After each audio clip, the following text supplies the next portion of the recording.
للہ رب العالمین والصلاة والسلام علی سید المرسلین وعلی آلہ وصحبہ اجمعین۔ رمضان کے حوالے سے یہ 2 دن ایک اہم موضوع کی طرف ہم اشارہ کر رہے ہیں تاکہ اس سے بھی لوگ فائدہ اٹھا سکیں، اور یہ تمام وہ باتیں ہیں جو قرآن کریم میں ہی آئی ہیں اور اس کے ساتھ ساتھ نبی کریم صلی اللہ علیہ وسلم کی سنت سے ثابت ہیں۔ تو ان تمام چیزوں پر بھی ایمان رکھنا اور ماننا یہ بھی ہمارے ایمان کا حصہ ہے، اور وہ ہیں علامات قیامت۔ علامات قیامت کے بارے میں لوگ مختلف قسم کی باتیں بھی کرتے ہیں، مختلف قسم کی چیزیں بھی لاتے ہیں، لیکن ہم نے یہی دیکھنا ہے اس لیے کہ غیبی باتیں ہیں اور نہ کسی نے ابھی تک دیکھی ہیں یا اس کے بارے میں کوئی ایسی بات کہہ سکتا ہے کہ جو کہ یقینی ہو جب تک کہ ہم قرآن و حدیث کو نہ دیکھ لیں۔ تو سب سے پہلی بات اس میں آتی ہے کہ یہ غیبی باتیں ہیں، غیب کے امور ہیں جس پہ ہمارا ایمان لانا ضروری ہے۔ اور غیب کے بارے میں یہ جان لیجئے کہ غیب کا علم صرف اللہ کو ہے اور کسی کو نہیں ہے۔ اللہ تعالیٰ یہ اپنا علم دے دیتا ہے کسی کو بھی، جیسے کہ قرآن نے کہا ہے، ذکر کیا ہے اس کا۔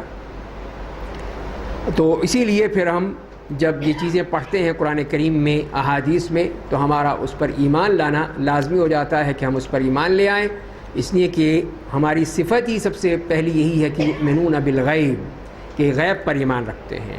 تو یہ غیبی باتیں ہیں، اس پر ایمان لانا ضروری ہے۔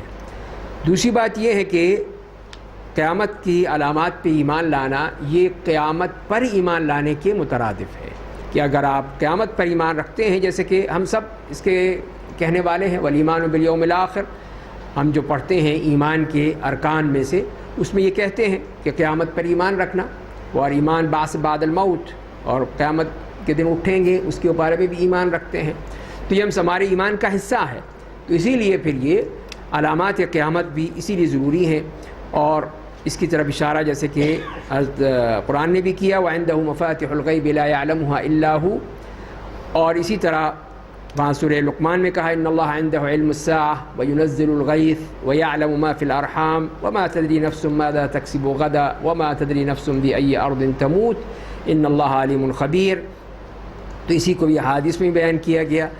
تو یہ اس طرح اس کی اہمیت واضح ہو جاتی ہے کہ ہم جو کچھ بھی اس طرح صحیح احادیث سے، یہ شرط ہے قرآن کریم اور جو صحیح احادیث سے جو چیز ثابت ہوتی ہے وہ ہے اصل چیز جس کو ہم نے ماننا ہے، ایمان رکھنا ہے، اور اس کے علاوہ ہم اور کسی چیز سنی سنائی باتوں پہ نہیں، سنی سنائی باتوں پر ایمان نہیں رکھ سکتے۔ اور تیسری بات یہ ہے کہ جو کچھ بھی نبی کریم صلی اللہ علیہ وسلم نے بتایا دیا اس پر ایمان، یہ بھی ہمارا لازمی حصہ ہے ہمارے ایمان کا، کہ جو کچھ نبی کریم صلی اللہ علیہ وسلم نے بتایا ہے جب کہ وہ صحیح ثابت ہو گیا، اب ہمارا فرض ہے کہ اس پر ایمان لائیں۔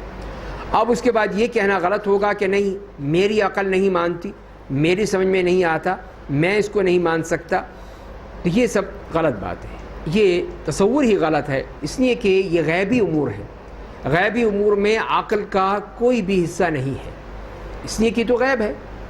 ایک چیز سامنے ہو تب تو اس کے بارے میں شاید چلیے آپ کی رائے پوچھی جا سکتی ہے کہ اس کے بارے میں آپ کیا کہتے ہیں، لیکن جو غیب کی باتیں ہیں وہ ہم نبی کریم صلی اللہ علیہ وسلم سے ہی جان سکتے ہیں اور ہمیں ماننی ہوگی۔ وَمَا يَنطِقُ عَنِ الْهَوَىٰ إِنْ هُوَ إِلَّا وَحْيٌ يُوحَىٰ، اور وہ جو ہے سب وہ جو بات کہتے ہیں وہ اللہ کی طرف سے وحی ہوتی ہے، وہ خواہش نفس سے بات نہیں کرتے ہیں۔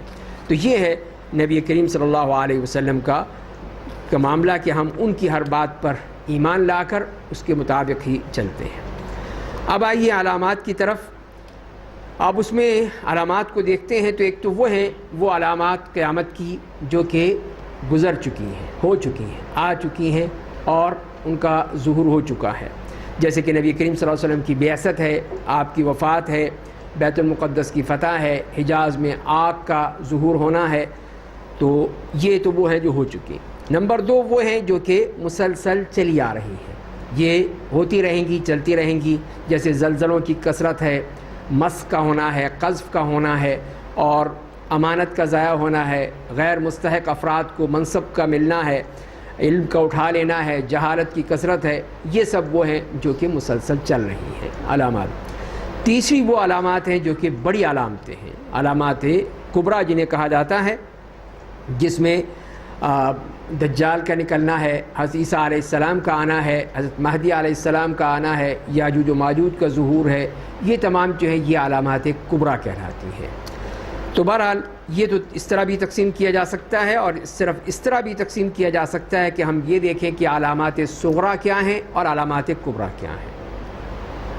تو اس طرح ہم اور آسانی سے اس کو سمجھ لیں گے، اور اس سے بھی معلوم ہو جائے گا اسی میں کہ کون سی وہ علامات ہیں جو کہ گزر چکی ہیں اور ہو چکی ہیں، اور کون سی ہیں جو کہ ہو رہی ہیں اور ہم اپنے خود مشاہدہ کر رہے ہیں ان کو، اور کچھ وہ ہیں علامات کبریٰ جو کہ بالکل قیامت کے متصل ہوں گی اور وہ قیامت کی علامت کے طور پر آئیں گی۔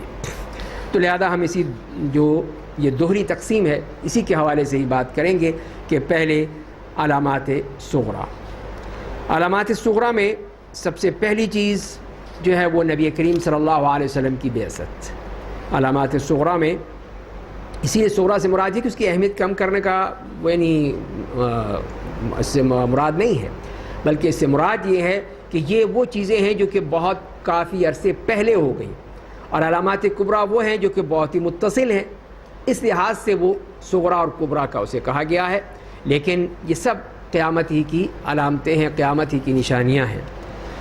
تو جیسے میں نے عرض کیا کہ اس سلسلے میں پہلی علامت جو علامات صغریٰ میں ہے وہ نبی کریم صلی اللہ علیہ وسلم کی بعثت، اور اس کے بارے میں نبی کریم صلی اللہ علیہ وسلم نے خود فرمایا ہے، اس حدیث میں آتا ہے، صحیح بخاری کی حدیث ہے کتاب الرقاق میں، کہ بعثت انا والساعۃ کہاتین یعنی اصبعین، اور دوسری حدیث میں آتا ہے کہ آپ نے اپنی دونوں انگلیوں سے اشارہ کیا کہ میں اور قیامت ان دو انگلیوں کی طرح ہیں، سبابہ والوسطیٰ، یہ سبابہ ہے، یہ وسطیٰ ہے، انگلیوں کے نام ہیں عربی زبان میں، سبابہ، وسطیٰ، خنصر، بنصر، ابہام، یہ نام ہے۔ تو آپ نے ان دو کا نام بتایا صحابہ کرام نے کہ آپ نے اپنی دو انگلیوں کی طرف اشارہ کیا اور کہا کہ اس طرح میں اور قیامت کا معاملہ ہے۔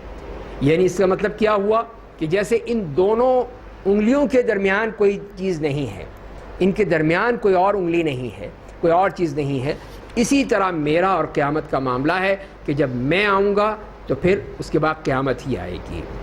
اور دوسرا جو ہے کہ یہ بھی اس میں کہ جیسے ان دونوں چیزوں میں کوئی زیادہ فرق نہیں ہے، دور نہیں ہے، بالکل اسی طرح یہی ہے کہ جب نبی کریم صلی اللہ علیہ وسلم کی بعثت ہو جائے گی تو بہت ہی جلد ہی قیامت آ جائے گی۔ یہ بھی اسی حدیث سے اور آپ کے قول سے یہ بات واضح ہو جاتی ہے۔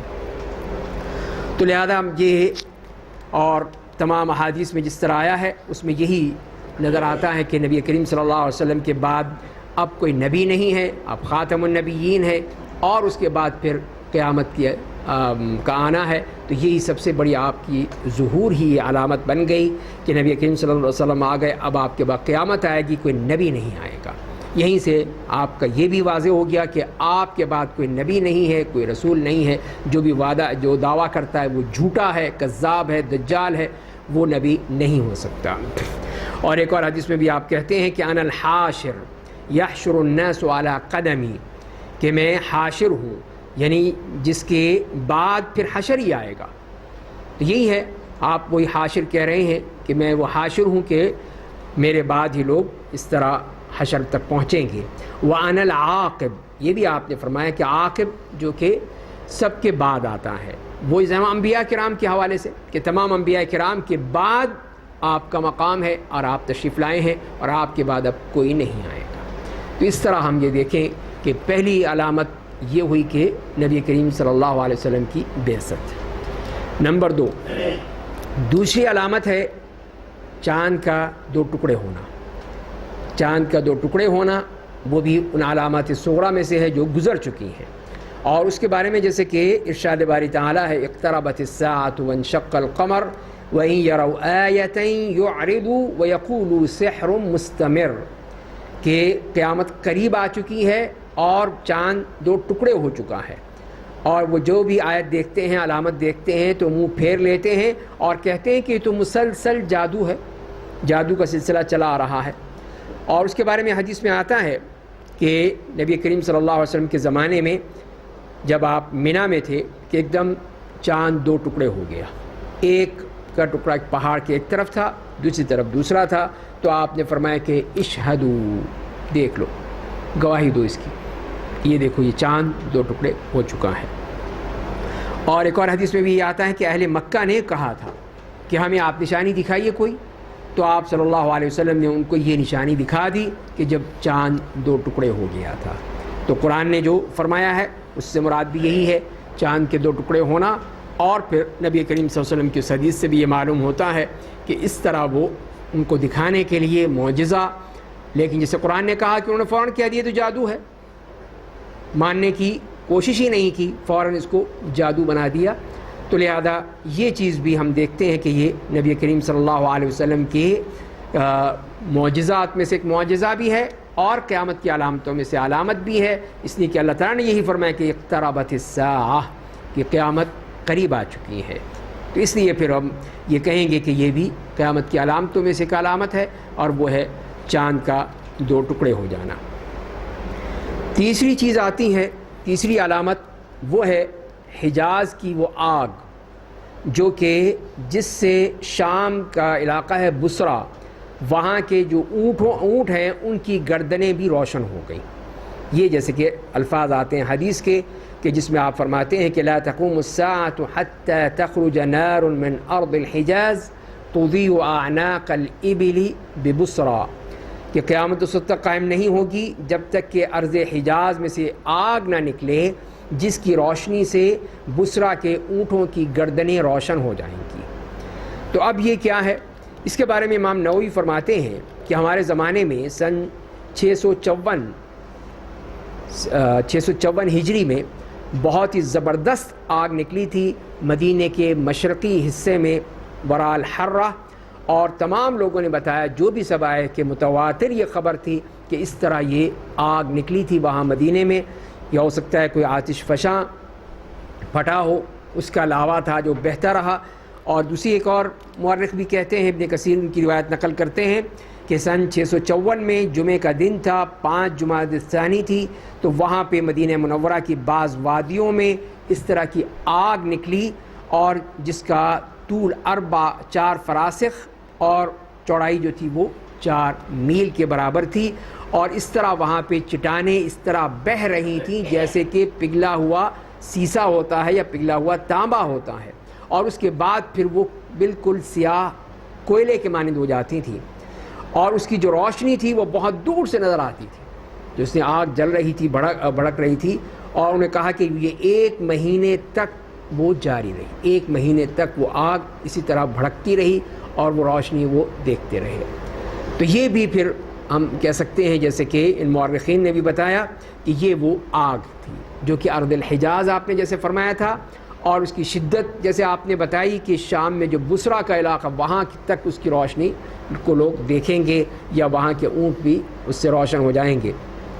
تو یہ اس بات کی علامت ہے کہ یہ آگ کا ظہور بھی ہو چکا، اور وہ 654 ہجری میں ہوا تھا وہاں مدینہ منورہ میں۔ اور آج بھی آپ جائیں تو آپ کو وہ سیاہ پتھر نظر آئیں گے، جسے مدینہ کے دوسری دونوں طرف حرہ شرقیہ اور حرہ غربیہ ہے، تو وہاں پر پھر وہ ہے، پھر یہ چیز بڑھتی چلی جاتی ہے، دور تک چلی جاتی ہے کہ وہاں پہ ایک وہ وادی عاقول ہے، وہاں تک، یعنی اگر آپ اوپر جا رہے ہیں فضا میں دیکھیں تو آپ کو صاف نظر آئیں گے کہ وہ کالے سیاہ پتھر جو وہاں سے نکلے ہیں اور دور تک چلتے چلے گئے ہیں۔ وہ علاقہ جو ہے بالکل بنجر ہے، اب ظاہر ہے وہاں کوئی چیز پیدا نہیں ہو سکتی، نہ کوئی سبزہ ہے نہ کچھ اور کوئی چیز ہے، وہ کالے پتھر وہی اسی بات کی علامت آج تک موجود ہیں، جو کہ آپ چاہیں تو فضائی اس میں دیکھ سکتے ہیں، اگر دن میں بائی ایئر سفر کریں تو آپ کو وہ نظر آئیں گی۔ اور وہ کافی لمبا، جیسے میں نے عرض کیا کہ وہ کافی لمبا علاقہ ہے جہاں پہ یہ کالے پتھر موجود ہیں، اور اس کے اوپر چلنا یا گھوڑوں کا چلنا، اونٹوں کا چلنا وہ دشوار ہوتا ہے، ممکن ہی نہیں ہوتا ہے۔ یہ اس آگ کے علاوہ ہے ایک اور آگ جو کہ ہمیں دوسری جو ساتھ علامات کبریٰ میں نظر آئے گی، وہ دوسری ہے کہ جو ان کے ساتھ ساتھ چلے گی، لوگوں کو حشر کی طرف دھکیلے گی، وہ الگ آگ ہے، اس کا ذکر آگے آئے گا۔ لیکن یہ وہ آگ ہے جو کہ خاص واقعہ جو ہوا تھا مدینہ منورہ کے ساتھ، اور حجاز ظاہر ہے کہ وہی مدینہ میں ہے، مدینہ حجاز میں ہے، تو یہاں پر جو واقعہ ہوا یہ اس کی طرف اشارہ ہے۔ تو اس طرح یہ علامت بھی ظہور ہو چکی ہے۔ چوتھی جو علامت نظر آتی ہے وہ ہے فتنوں کا ظہور، مختلف قسم کے فتنوں کا ظہور۔ فتنے سے مراد کیا ہوتی ہے؟ قرآن کریم نے بھی اس کو استعمال کیا ابتلاء اور امتحان کے معنی میں. ابتلاء اور امتحان کیا؟ حسب الناس ان یترکوا یقولوا آمنا وهم لا یفتنون، یعنی کیا ان کا امتحان آزمائش نہیں لی جائے گی اور اس کے بغیر ہی وہ جنت میں چلے جائیں گے؟ یہ نہیں ہو سکتا ہے. لازمی ان کی امتحان اور آزمائش ہوگی، تو اس کے ذریعے سے ان کو جانچا جائے گا کہ وہ کتنے ایمان میں ہیں. تو یہ فتنے یہ سب انسان کو جانچنے کے لیے ہیں. جیسے سونے کو آگ میں ڈال کے تپا کر دیکھا جاتا ہے کہ اس میں خالص کتنا ہے نا خالص کتنا ہے، اسی طرح یہ ہے کہ مسلمانوں کو بھی اللہ تعالیٰ فتنوں میں ڈال کر یہ دیکھتا ہے کہ وہ اس میں سے سچے اور پکے ایمان والے کون ہیں اور کون ہیں وہ جو کہ جھوٹے ہیں اور اس میں ان کا ایمان صحیح نہیں ہے. اب اس میں ان میں جو ان فتنوں میں جو چیزیں بتائی گئی احادیث میں آئی ہیں اس میں ایک نظر آتا ہے، جیسے کہ آپ نے فرمایا کہ کثرت الحرج. کثرت الحرج سے مراد کیا ہے؟ کہ قتل و غارت.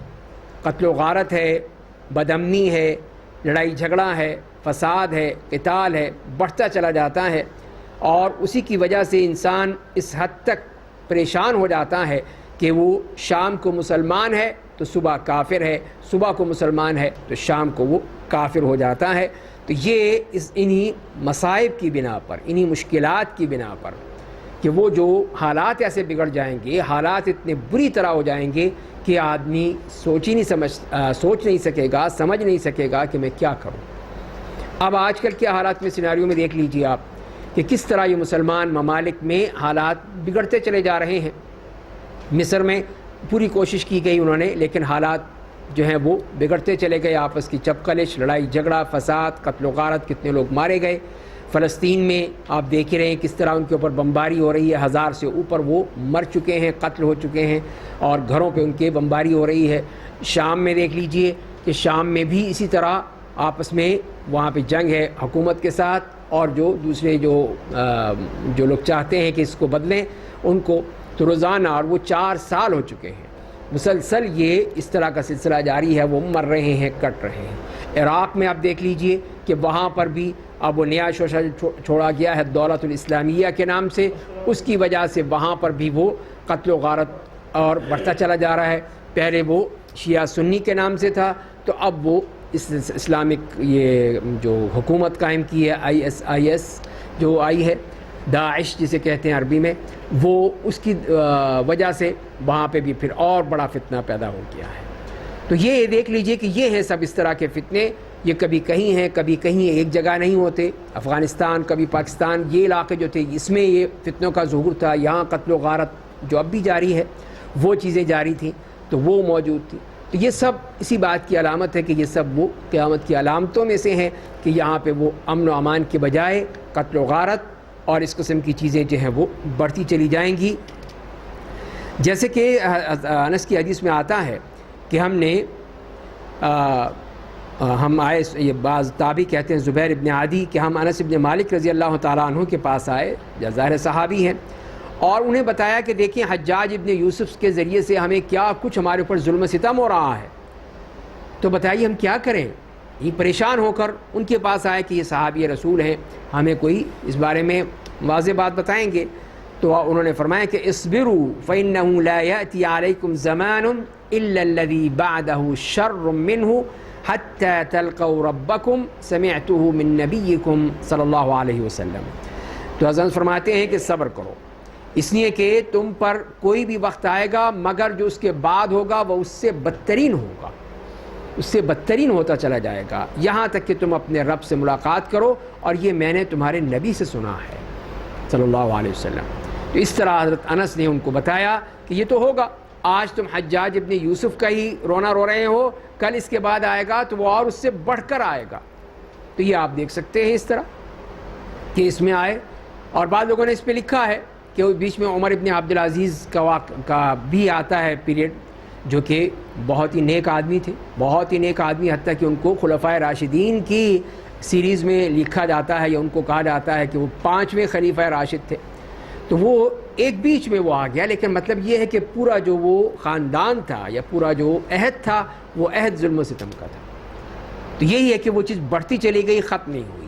پھر یہ اموی دور ختم ہوا، پھر عباسی دور آ گیا، تو وہاں انہوں نے اپنے ظلم و ستم کیے. انہوں نے کون سا بخش دیا ان کو؟ انہوں نے امویوں کو مارا، ان کو قتل و غارت کی، ان کو ساتھ ظلم و ستم کیا، اور اس طرح یہ چیز بڑھتی چلی گئی. اور آج بھی آپ اپنے ہاں دیکھ لیجئے، جو آتا ہے ایک سے بڑھ کر آتا ہے، بدتر آتا ہے، وہ اچھا نہیں آتا. تو یہی ہے کہ جو آپ نے فرمایا ہے کہ جو بھی آئے گا وہ اس سے بدتر ہوگا. تو اس طرح یہی وہ فتنے کی علامت ہے، فتنوں کا دور ہے. اور ایک اور حدیث میں آپ نے فرمایا کہ بادروا بالاعمال فتنا كقطع اللیل المظلم، کہ عمل کر لو اس سے پہلے اس فتنوں سے کہ جو رات کی تاریکی کے ٹکڑوں کے مطابق ہوں گے یا اس طرح کے ہوں گے. یصبح الرجل مؤمنا ویمسی کافرا، کہ کوئی بھی شخص صبح کو مومن ہوگا تو شام کو کافر، اور یمسی مؤمنا ویصبح کافرا، یا شام کو مومن ہے تو صبح کو کافر. یبیع دینہ بعرض من الدنیا، کہ اپنے دین جو ہے وہ چھوٹی سی دنیاوی کسی چیز کے بدلے بیچ ڈالے گا، اس کے بدلے اپنا دین ہی بیچ ڈالے گا، اس لیے کہ اس کو یہ دنیا چاہیے ہوتی ہے. کہیں مجبوراً ہے اور کہیں رضامندی کے ساتھ ہے، آدمی کو کرنا پڑتا ہے. تو یہ تمام چیزیں بیان کر دی گئیں کہ وہ اس طرح کے فتنے، ان کا ظہور وہ کثرت سے ہوگا اور یہی چیز بڑھتی چلی جائے گی. اور اسی لیے آپ نے فرمایا کہ تعوذوا باللہ من الفتن ما ظہر منها وما بطن، کہ اللہ تعالیٰ کی پناہ مانگو فتنوں سے جو اس میں ظاہر ہو گئے اور جو ابھی ظاہر نہیں ہوئے، ان سب سے. اور اس سلسلے میں ایک اور حدیث جو آتی ہے، یہ بڑی اہم حدیث ہے، صحیح بخاری کی حدیث ہے، کتاب الفتن میں لائے ہیں. حضرت حذیفہ رضی اللہ تعالیٰ عنہ فرماتے ہیں کہ لوگوں کا طریقہ یہ تھا کہ رسول اللہ صلی اللہ علیہ وسلم سے خیر کے بارے میں پوچھتے تھے، خیر کیا ہے، یہ اچھائی کیا ہے، نیکی کیا ہے، بھلائی کیا ہے، یہ کریں نہ کریں، اس طرح کی. لیکن میں ہمیشہ آپ سے شر کے بارے میں پوچھتا تھا، اس ڈر سے کہ کہیں مجھے موقع نہ مل جائے یا میں اس میں پھنس نہ جاؤں. تو میں نے ایک دفعہ کہا کہ یا رسول اللہ، انا كنا فی جاہلیت وشر فجاءنا اللہ بهذا الخیر، کہ ہم آپ سے پہلے جاہلیت میں تھے، شر میں تھے، ہر طرح کی ظلم و ستم، قتل و غارت، چوری ڈاکہ، کوئی ہمارے یہاں نہیں قانون ضابطہ نہیں تھا. تو اللہ تعالیٰ نے یہ آپ خیر بھیج دیا آپ کے ہاتھ، آپ تشریف لائے اور آپ کے ساتھ یہ خیر آئی، دین آیا، اسلام آیا. فہل بعد هذا الخیر من شر، تو کیا اس خیر کے بعد کوئی شر بھی ہے؟ یہ خیر چلتی رہے گی، شر نہیں آئے گا؟ تو آپ نے فرمایا کہ ہاں اس کے بعد ہوگا. قلت وهل بعد ذلك الشر من الخیر، تو کیا اس پھر شر کے بعد پھر کوئی خیر آئے گی؟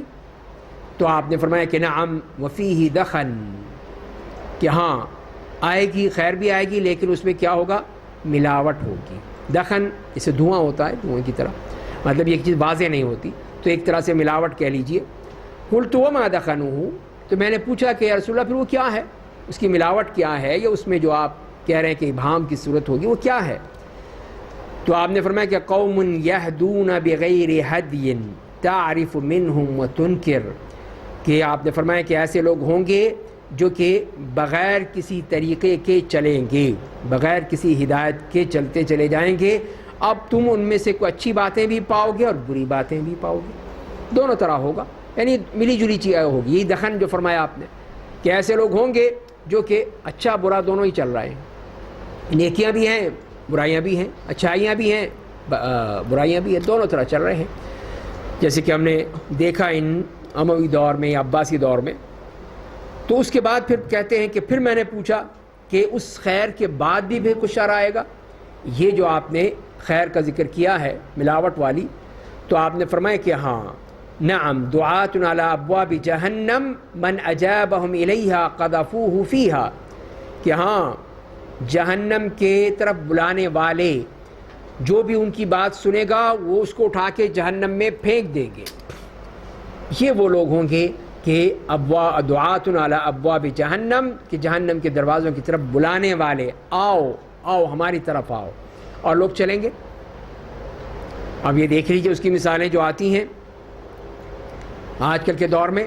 اب ایک وہ چینل والا کرتا ہے، اعلان کرتا ہے کہ کون ہے جو سب سے زیادہ وہ گانے بجانے میں سب سے ماہر ہے، یا گانے کا ماہر کون ہے. نوجوان لڑکے لڑکیاں وہ لائنیں لگی ہوئی ہیں ہزاروں میں کہ جی ہم اپنا وہ وہاں پہ آ کر دیں گے، اس کو چیک کریں گے کہ کون ہے. اور اس طرح کرتے کرتے اس میں سے وہ ایک نکلے گا جو کہ سب سے بڑا ان کا بڑا ماہر موسیقار ہوگا یا گائکی کا ماہر ہوگا جو گانے گائے گا۔ اور اس طرح اور بھی کتنی ہی چیزیں ہیں۔ اب یہاں تو ہمارے یہاں اب تک تو نہیں ہوا، لیکن کرنے والے کر رہے ہیں اب بھی، کہ جو ملکہ حسن کے مقابلے ہوتے ہیں۔ اب ہمارے یہاں وہ نہیں ہوتے تو ملکہ، یا یوں کہہ لیجئے کہ لباس کے مقابلے ہو رہے ہیں، فیشن کے مقابلے ہو رہے ہیں۔ تو وہ اس قسم کی جو حرکات ہیں یہ سب کون ہیں؟ یہی دعات علی ابواب جہنم، کہ جہنم کے دروازوں کی طرف بلانے والے، کہ جن کا کام ہی ہے جو کہ صریحاً غلط ہے، جس میں کسی قسم کی کوئی گنجائش ہی نہیں اس کو ہم جائز قرار دینے کی، اس کی طرف آواز دیتے ہیں، اس کی طرف بلاتے ہیں، بے حیائی، بدکاری، فحاشی، عریانی کی طرف۔ تو فرماتے ہیں پھر حضرت حذیفہ نے پوچھا کہ یا رسول اللہ یہ بتائیے کہ وہ لوگ کون ہیں تاکہ میں بچ سکوں ایسے لوگوں سے، ہمیں اس کی صفت بتا دیجئے۔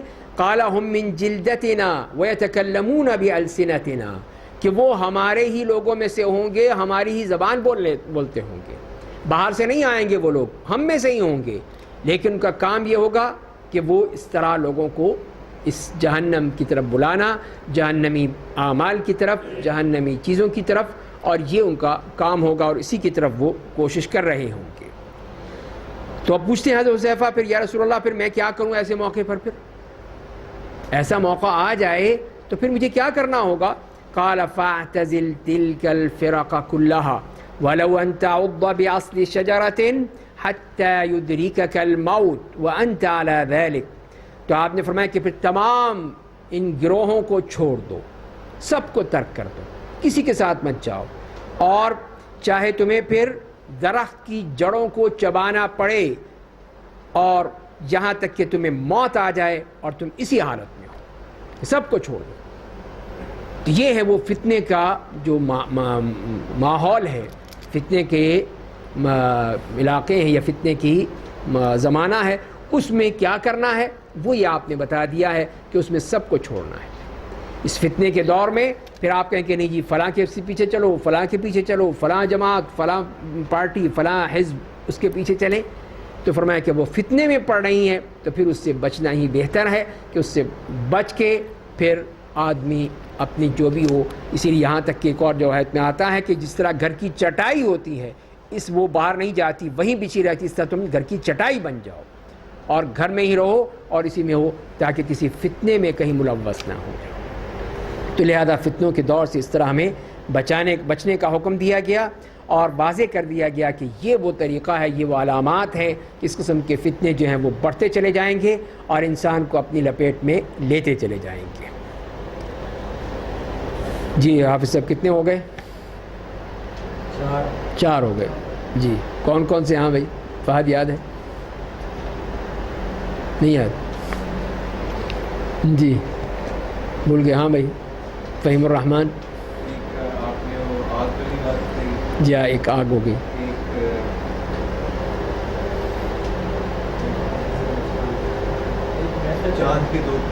چاند کے 2 ٹکڑے ہونے۔ جی ہاں رسول کی بعثت۔ اب یہ فتنوں کی بات ہوئی جو یہ چوتھی، یہ جی ہاں یہ ظہور الفتن، یعنی بہت سارے فتنوں کا ظہور اور طرح طرح کے اس قسم کے مسائل کا پیدا ہونا۔ آئیے اب 5ویں کی طرف آتے ہیں۔ جو 5واں اس میں علامت ہے، 5ویں علامت، وہ ہے اس قسم کے جھوٹے نبیوں کا ظہور ہونا، جھوٹے دجال کذاب نبی جو کہ نبوت کا دعویٰ کریں گے۔ اور اس کے بارے میں جیسے کہ حدیث میں آتا ہے کہ نبی کریم صلی اللہ علیہ وسلم نے فرمایا ہے کہ لا تقوم الساعة حتى يبعث دجالون كذابون قریب من 30 كلهم يزعم انه رسول اللہ، کہ قیامت اس وقت تک قائم نہیں ہوگی جب تک کہ ایسے دجال کذاب 30 کے قریب جو نکل نہ آئیں، اور اس میں سے ہر شخص جو ہے یہ اس بات کا دعویٰ کرے گا کہ وہ اللہ کا رسول ہے۔ تو یہ اس طرح کے، اور ایک حدیث میں آپ نے یہ فرمایا کہ انه والله لا تقوم الساعة حتى يخرج 30 كذابا آخرهم الاعور الكذاب، کہ آپ نے فرمایا قیامت اس وقت تک قائم نہیں ہوگی اللہ کی قسم جب تک کہ 30 جھوٹے ظاہر نہ ہو جائیں، اور آخری کون ہوگا ان میں؟ وہ کانا دجال، کانا کذاب جھوٹا، وہ آخری ان میں سے ہوگا، اس لیے کہ وہ بھی یہی دعویٰ کرے گا، وہ تو الوہیت کا دعویٰ کر بیٹھے گا، تو وہ ہوگا۔ اور ایک اور حدیث میں آپ نے یہ فرمایا کہ قیامت اس وقت تک قائم نہیں ہوگی جب تک کہ میری امت کے بعض قبائل جو ہیں وہ مشرکوں کے ساتھ جا کے نہ مل جائیں اور پھر بتوں کی وہ پوجا کریں گے، اور میری امت میں سے 30 کذاب ہوں گے، جھوٹے ہوں گے، ہر ایک کہے گا کہ میں نبی ہوں اور میں خاتم النبیون ہوں، میرے بعد کوئی نبی نہیں ہے۔ اب وہ بیٹھ کے جی اس کی تعویلات کرتے ہیں یہ قادیانی، خاتم النبیین جو ہیں وہ انگوٹھی ہوتی ہے اور یہ ہوتی ہے اور وہ ہوتی ہے۔ یہاں تو رسول اللہ نے خود وضاحت کر دی کہ انا خاتم النبیین لا نبی بعدی، کہ میں خاتم النبیین ہوں، میرے بعد کوئی نبی نہیں ہے۔ یہ اس کی تفسیر ہو گئی، خود بخود بات واضح ہو گئی، اب آپ کے بعد کوئی نبی ہے ہی نہیں۔ تو اب دیکھیں تو اس میں مختلف قسم کے آپ صلی اللہ علیہ وسلم کے دور میں بھی نبی کو ظہور ہوا، آپ کی جو فرمایا تھا اس کے بالکل مصداق۔ سب سے پہلے جو ہوا تھا اسود العنسی تھا یمن میں، اسود عنسی یمن میں، اور سب سے پہلے اس نے وہی ردت کا مرتد ہوا اور نبوت کا دعویٰ کیا، اور سب کو ساتھ لے کر اس نے کوشش کی، اور کچھ لوگ مل گئے، ہر ایک کو اپنے حصے کے جو الو ہیں مل ہی جاتے ہیں، تو اس کو بھی مل گیا، اور اس طرح اس نے اپنی نبوت کا دعویٰ کر دیا وہاں پر یمن میں۔ تو جب نبی کریم صلی اللہ علیہ وسلم کو معلوم ہوا تو آپ نے جو وہاں کے مسلمان تھے ان کو کہا کہ اپنے اس نبی کا کچھ علاج کرو، یہ کیسے ہو گیا تمہارا نبی پیدا ہو گیا؟ تو انہوں نے پھر اس کے اوپر مل کے حملہ کیا یا اس کو کیا، تو اس کی بیوی جو تھی وہ بہرحال مسلمان عورت تھی، اور اس پہ زبردستی اس سے شادی کی تھی، اس کے شوہر کو مار کے اس سے شادی کر لی تھی، تو خیر اس نے ساتھ تعاون کیا حتیٰ کہ اس کو مار ڈالا، اس کو اسود عنسی کو مار ڈالا، اور اس کے قتل سے ہی اس طرح ایک فتنہ ختم ہو گیا جو کہ اس طرح ہو رہا تھا۔ تو اللہ تعالیٰ نے ہی نبی کریم صلی اللہ علیہ وسلم کو بتایا تھا کہ آج وہ مر گیا ہے۔ دوسرا ہے طلیحہ ابن خویلد الاسدی، بنی اسد کا یہ شخص تھا، قبیلہ بنی اسد، اور ان کے وفد میں بھی آیا تھا اور آ کے اسلام قبول کیا، لیکن جب واپس گئے تو طلیحہ نے وہاں جا کے اعلان کر دیا کہ میں بھی نبی ہوں، اپنی نبوت کا اعلان کر دیا، یہ سن 9 ہجری میں۔ تو پھر نبی کریم صلی اللہ علیہ وسلم نے ضرار ابن الازور جو وہاں پہ گورنر تھے اس علاقے کے، نبی کریم صلی اللہ علیہ وسلم کی طرف، تو ان کو بھیجا کہ جاؤ جا کے اس کا قلع قمع کرو، مرتد ہو گیا ہے تو کافر ہے۔ تو وہاں گئے وہ، لیکن اس نے اپنے سارے بہت بڑا قبائل، ظاہر قبائلی علاقے تھے تو قبیلوں کا تعصب، قبیلوں کی حمیت، یہ چیز بھی اس میں آڑے آ جاتی تھی ان کو ختم کرنے میں، تو وہ سارا قبیلہ ہو گیا کہ تو ہمارا بندہ ہے، اس کو مارنے کیوں آ رہے ہو تو اسی لیے پھر وہاں جنگ ہوئی۔ اور پھر جب حضرت ابو بکر رضی اللہ تعالیٰ عنہ کے دور میں، اس وقت پھر انہوں نے حضرت خالد بن الولید رضی اللہ تعالیٰ عنہ کی قیادت میں پھر فوج بھیجی تاکہ اس کو ختم کرے۔ وہاں پہ وہ پھر شکست کھا گیا اور وہاں سے بھاگ گیا اپنی بیوی کے ساتھ شام چلا گیا، وہاں پہ جا کے اس نے اسلام قبول کر لیا۔ یہ بنی اسد کہہ لیجئے، میرے خیال میں یہ جزیرہ عرب کا علاقہ ہے، اب ایگزیکٹ میں نہیں کہہ سکتا کون سا ہے، لیکن ہے یہ جزیرہ عرب میں۔ اور پھر جا کے شام جا کے وہاں پر وہ اس نے اسلام قبول کر لیا اور اس کا بہتر ہوا، صحیح معنی میں رہا، یہاں تک کہ جو پھر مسلمانوں کی فوج تھی جو اس میں جہاد کے لیے نکلی تھیں، فوجیں گئی تھیں حضرت ابوبکر کے دور میں، حضرت عمر کے دور میں، اس میں وہ شریک ہوا اور پھر نہاون کے موقع پہ اس نے شہادت قبول کی۔ اس طرح اس کا خاتمہ اچھا ہو گیا، حالانکہ ابتدا اچھی نہیں تھی۔ تیسرا شخص تو جو نبی کریم صلی اللہ علیہ وسلم کے دور میں وہ مسیلمۃ الکذاب یہ تھا، اس نے نبوت کا دعویٰ کیا۔ وہ 9 ہجری میں بنی حنیفہ کے ساتھ وفد کے ساتھ آیا تھا نبی کریم صلی اللہ علیہ وسلم کے پاس اور اسلام قبول کیا۔ جب وہاں سے واپس گیا تو وہاں پہ یمامہ میں، یہ جو علاقہ جو نجد کا علاقہ ہے آج کا، وہاں جا کے اس نے مرتد ہو گیا اور اعلان کر دیا نبوت کا، بلکہ یہ کہا کہ یہ تو پارٹنرشپ ہے، ان کی وہاں ہے میری یہاں ہے، یعنی نعوذ باللہ نبی کریم صلی اللہ علیہ وسلم کی تو ہے حجاز میں، مکہ مدینہ میں، اس علاقے میں ہے، میری نبوت یہاں پر ہے نجد کے علاقے میں، میں یہاں پہ ہوں اور ہماری آپس کی پارٹنرشپ ہے۔ تو یہ نبوت بھی ہونے لگی۔ تو آپ صلی اللہ علیہ وسلم کو جب پتہ چلا تو آپ نے پھر حضرت ابوبکر صدیق کے ساتھ، یا اس وقت تو نہیں ہو سکا یا ہوئی تھی، بعد میں جب ہوا حضرت ابوبکر صدیق کے دور میں، اس وقت انہوں نے خالد ابن ولید، اکرمہ ابن ابی جہل رضی اللہ عنہ، شرحبیل ابن حسنہ رضی اللہ عنہم جمیعاً، ان کی قیادت میں فوجیں بھیجیں تاکہ اس کا قلع قمع کرے اور پھر وہ وہاں پہ وحشی ابن حرب رضی اللہ تعالیٰ عنہ جس نے اپنے کفر کی حالت میں حضرت حمزہ کو شہید کیا تھا، اسی نے پھر یہاں پہ تلافی کی کہ اس مسیلمۃ الکذاب کو قتل کیا، اس مرتد کو انہوں نے مارا پھر. تو یہ اس طرح بھی اس کا بھی قلع قمع ہوا اور اسے ختم کر دیا گیا. تو یہ ایک نبی تھا. چوتھی ایک نبیہ ہے، عورتوں میں بھی نبی ہو گئی.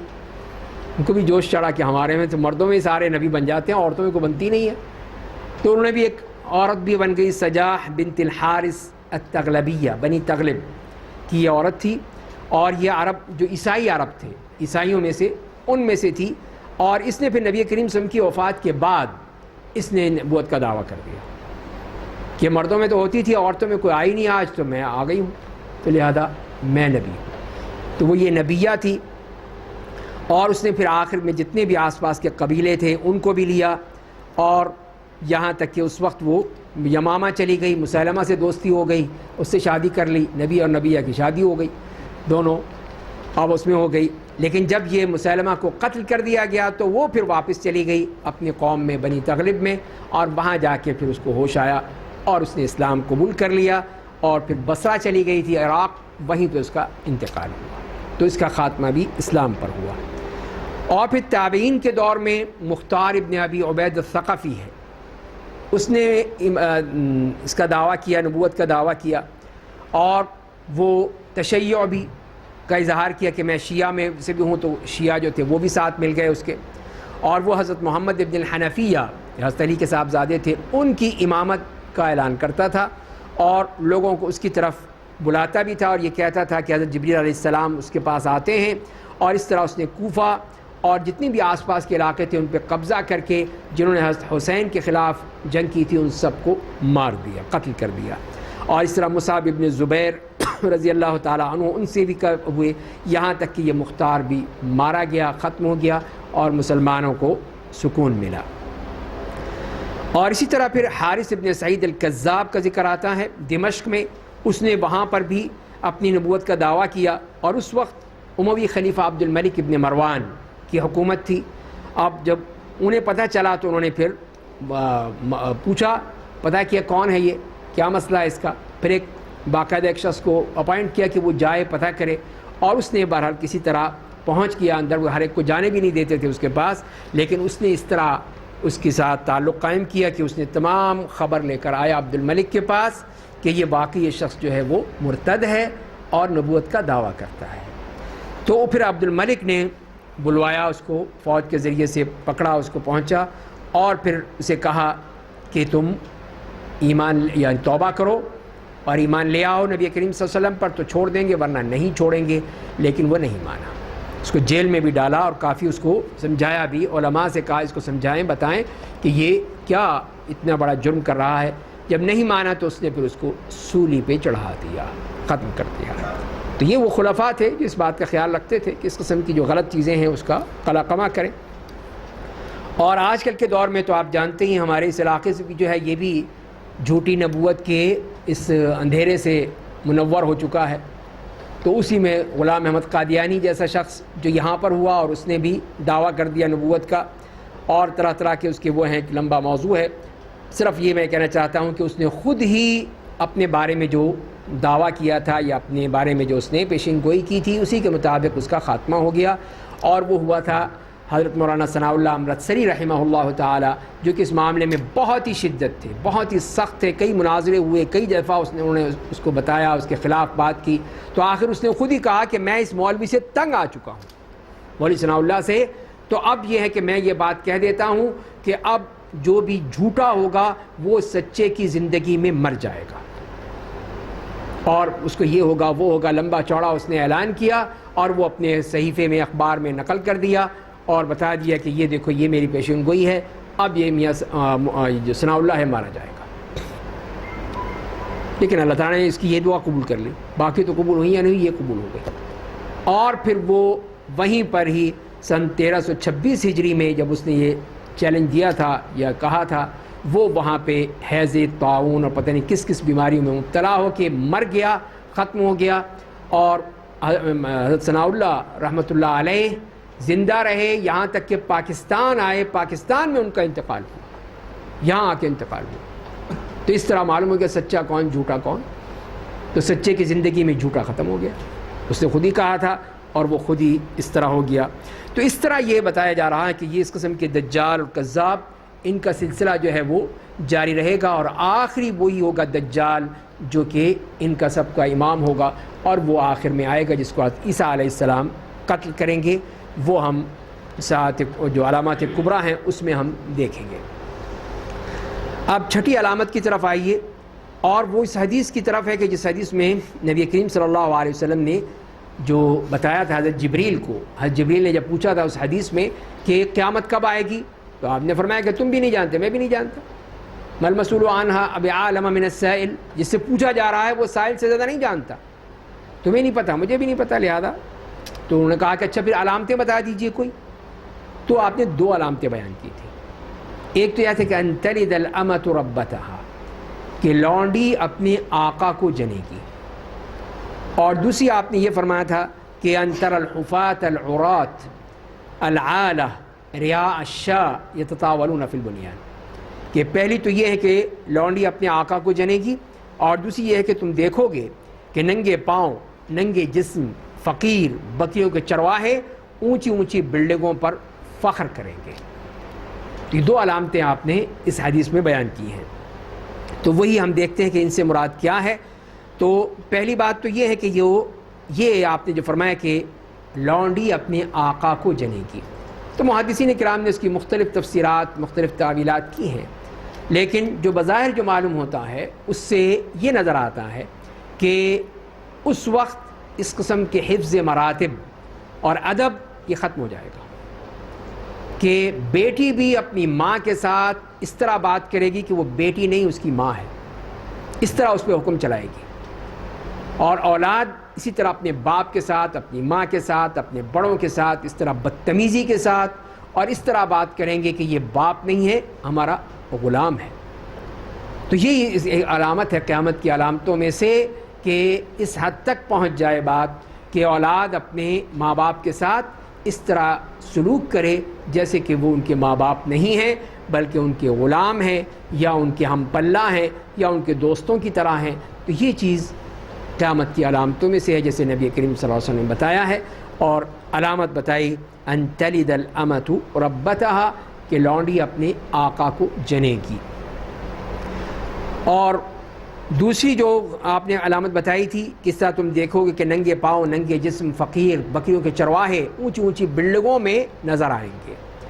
تو یہ علامت بھی ظاہر ہو گئی کہ وہی جو کل کے بدو تھے جن کو سوائے اپنے وہ کھجوروں اونٹوں اور کشتیوں کے علاوہ کچھ پتہ ہی نہیں تھا، وہ آج دیکھیے دبئی میں چلے جائیے، ابو ظبی میں، کویت، قطر، بحرین، سعودیہ، ان تمام میں جا کے دیکھ لیجیے، یہی کل کے بدو ہی تو تھے، یہی ہیں کہ ان بدوؤں کے پاس جن کو یہ بدو الرحل کہلاتے تھے، کہ جہاں پہ ایک جگہ ٹکتے نہیں تھے، جہاں پانی ملا سبزہ ملا وہیں ٹک گئے۔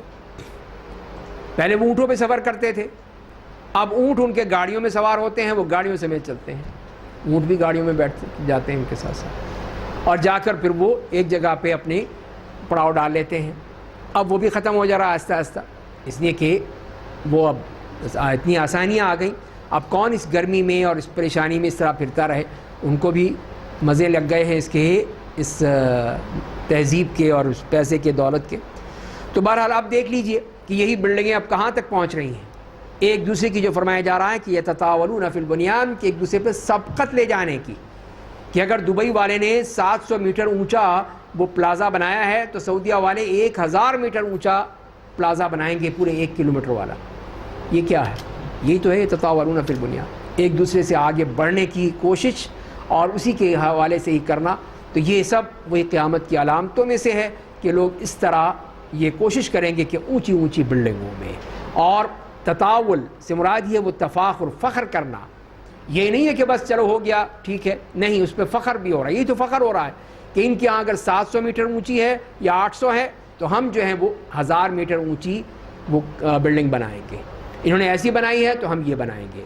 اور یا پھر وہی جو ہے کہ دبئی میں چلے جائیے کہ وہ ہر وہ چیز اس کی نقل کرتے ہیں جو کہ یورپ یا امریکہ میں دیکھ کر آتے ہیں کہ اس کو ہم بنائیں گے، اس کو یہاں پہ بھی لائیں گے تاکہ یہ سیاحت کا مرکز بن جائے۔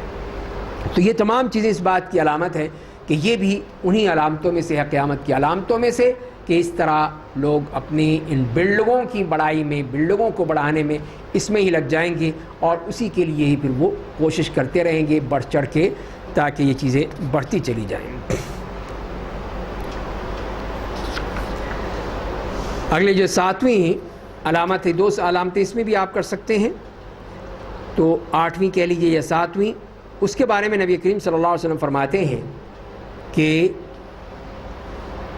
ان بین یدی الساعۃ لایاما ینزل فیہ الجہل ویرفع فیہا العلم ویکثر فیہا الحرج والحرج القتل، کہ قیامت سے پہلے کچھ دن ایسے ہوں گے کہ جس میں جہالت مسلط ہو جائے گی، جہالت عام ہو جائے گی، علم کو اٹھا لیا جائے گا، اور حرج کی کثرت ہو جائے گی یعنی قتل کی۔ اور ایک اور دوسری حدیث حضرت انس کی، جس میں وہ فرماتے ہیں کہ رسول اللہ صلی اللہ علیہ وسلم نے فرمایا ہے کہ ان من اشراط الساعۃ ان یرفع العلم ویثبت الجہل ویشرب الخمر ویظہر الزنا، کہ قیامت کی علامتوں میں سے یہ علامت ہے کہ علم اٹھا لیا جائے گا، جہالت کو قائم کر دیا جائے گا، شراب پی جائے گی، اور بدکاری عام ہو جائے گی۔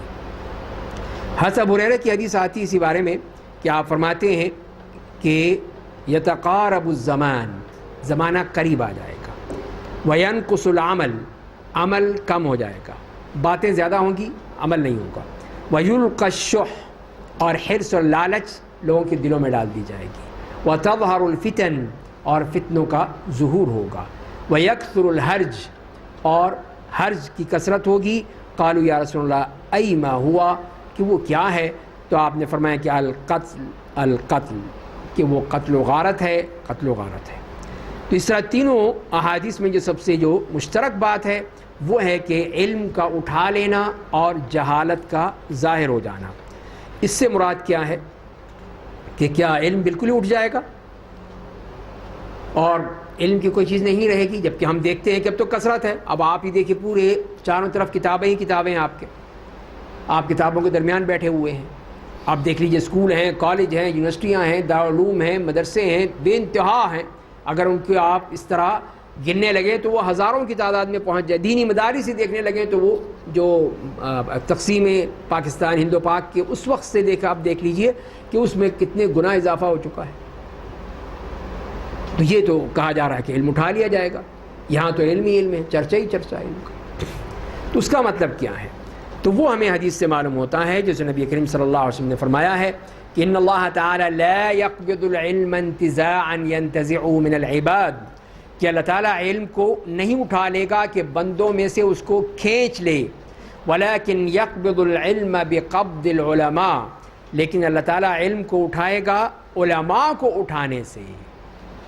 حتی اذا لم يبق عالما اتخذ الناس رؤوسا جہالا، یہاں تک کہ جب کوئی عالم باقی نہیں رہے گا تو لوگ جو ہیں جاہلوں کو اپنا لیڈر بنا لیں گے، شیخ الاسلام بن جائیں گے وہ۔ فسئلوا فافتوا بغیر علم فضلوا واضلوا، تو وہ پھر ان سے پوچھا جائے گا، وہ بغیر علم کے فتویٰ دیں گے تو خود بھی گمراہ ہوں گے، دوسروں کو بھی گمراہ کریں گے۔ یہ آپ نے بات واضح کر دی کہ یہ ہے کہ علم اس طرح نہیں اٹھایا جائے گا کہ جیسے آپ نے فرمایا کہ لوگوں کے دلوں سے نوچ لیا جائے یا ختم کر دیا جائے، بلکہ اس کے بجائے علماء کو اٹھا لیا جائے گا۔ تو وہ جو علماء تھے، علماء ربانیین، علماء راسخین، وہ ختم ہوتے چلے جا رہے ہیں، وہ تیزی سے اٹھتے چلے جا رہے ہیں، اور ان کی جگہ بالکل جاہل قسم کے جن کو عالم بھی نہیں کہہ سکتے وہ لوگ آ گئے ہیں، جیسے کہ آپ نے فرمایا کہ لوگوں نے ان کو اپنا لیڈر بنا لیا ہے، ان کے لیے زندہ باد مردہ باد ہو رہا ہے۔ اور پھر وہ کیا کرتے ہیں، وہ بھی جو ان سے پوچھا جاتا ہے فتویٰ جڑ دیتے ہیں، یہ لے لو فتویٰ، جو بھی ہے فوراً فتوے تیار ہیں۔ تو فرمایا کہ پھر اس طرح وہ فتوے دیں گے اور پھر خود بھی گمراہ ہوں گے، دوسروں کو بھی گمراہ کریں گے۔ یہ ہے ان کی علامت کہ خود بھی گمراہ، دوسروں کو بھی گمراہ، یہ ہے اس قسم کی بات ہے۔ تو یہ آپ دیکھ رہے ہیں آپ کے ماحول میں ہے اسی قسم کے کہ وہی انہی میں سے جو بڑا اچھل رہا ہے آج کل وہ ہے کہ وہ یہی کہتا ہے کہ میں نے امام ابو حنیفہ سے 16 سال ان سے پڑھا ہے حالت منام میں، خواب کی حالت میں. میں نے امام ابو حنیفہ سے 16 سال تک تعلیم حاصل کی ہے. پھر ظاہر جھوٹے کے پیر تو ہوتے نہیں ہیں. پھر دوسری جگہ کہہ رہا ہے کہ نہیں 9 سال پڑھے تھے، پتہ نہیں. تو یہ حالت ہے. تو یہی جاہل لوگ ہیں. یہی ہے کہ جو ہے ان کی جہالت آپ دیکھ ہی سکتے ہیں کہ مختلف جو چیزیں موجود ہیں لوگ دکھاتے ہیں. تو یہ ہے اس قسم کی جاہل جو ہے وہ ہم پر مسلط ہو جائیں گے. فَسُئِلُوا فَأَفْتَوْا بِغَيْرِ عِلْمٍ فَضَلُّوا وَأَضَلُّوا. خود بھی گمراہ ہوں گے، دوسروں کو بھی گمراہ کریں گے. ظاہر ہے جب خود ان کے پاس علم نہیں ہے تو دوسروں کو کیا علم دیں گے وہ. تو یہی وہ ان کی بات ہے کہ اس قسم کے لوگ. اور اسی لیے حضرت ابو الدرداء رضی اللہ تعالیٰ عنہ فرماتے ہیں کہ مَا لِي أَرَىٰ عُلَمَاءَكُمْ يَذْهَبُونَ، کہ میں کیا دیکھتا ہوں کہ تمہارے علماء تو چلے جا رہے ہیں اللہ کی طرف. وَجُهَالُكُمْ لَا يَتَعَلَّمُونَ، اور تمہارے جاہل جو ہیں وہ علم حاصل نہیں کرتے ہیں. فَتَعَلَّمُوا قَبْلَ أَن يُرْفَعَ الْعِلْمُ، تو علم سیکھ لو اس سے پہلے کہ علم کو اٹھا لیا جائے. وَإِنَّ رَفْعَ الْعِلْمِ ذِهَابَ الْعُلَمَاء، اور علم کو اٹھانا علماء کا جانا ہے. علماء چلتے چلے جائیں گے اور پھر تمہیں ملے گا ہی نہیں. تمہیں کوئی بتانے والا، پڑھنے والا، پڑھانے والا ملے گا ہی نہیں. تو یہی چیز ہے کہ اس طرح آج کل کے اس دور میں آپ دیکھ لیجئے کہ آپ کو ایسے مخلص علماء جو قرآن و حدیث کے عالم ہوں وہ ملتے ہی نہیں. بہت کم کوئی ملتے ہیں جو واقعی قرآن کے حدیث کے عالم ہیں. باقی سب وہ جاہل ہیں، جیسے کہ آپ صلی اللہ علیہ وسلم نے فرمایا ہے. اور اس کی ایک اور مثال بھی دی کہ جیسے کہ ایک دفعہ کا ذکر آتا ہے کہ حضرت ابو صحابہ کرام کا ہے کہ جب بھی ہم کوئی سوال ہوتا تھا تو ہم ڈرتے تھے. کوئی سوال ذہن میں آتا کہ رسول اللہ سے پوچھیں یا نہ پوچھیں، پتہ نہیں یہ صحیح ہوگا یا نہیں ہوگا. اور قرآن نے کہہ بھی دیا کہ لا تسألوا عن اشیاء تبد لکم تسؤکم، اسے بڑا ڈر لگتا تھا.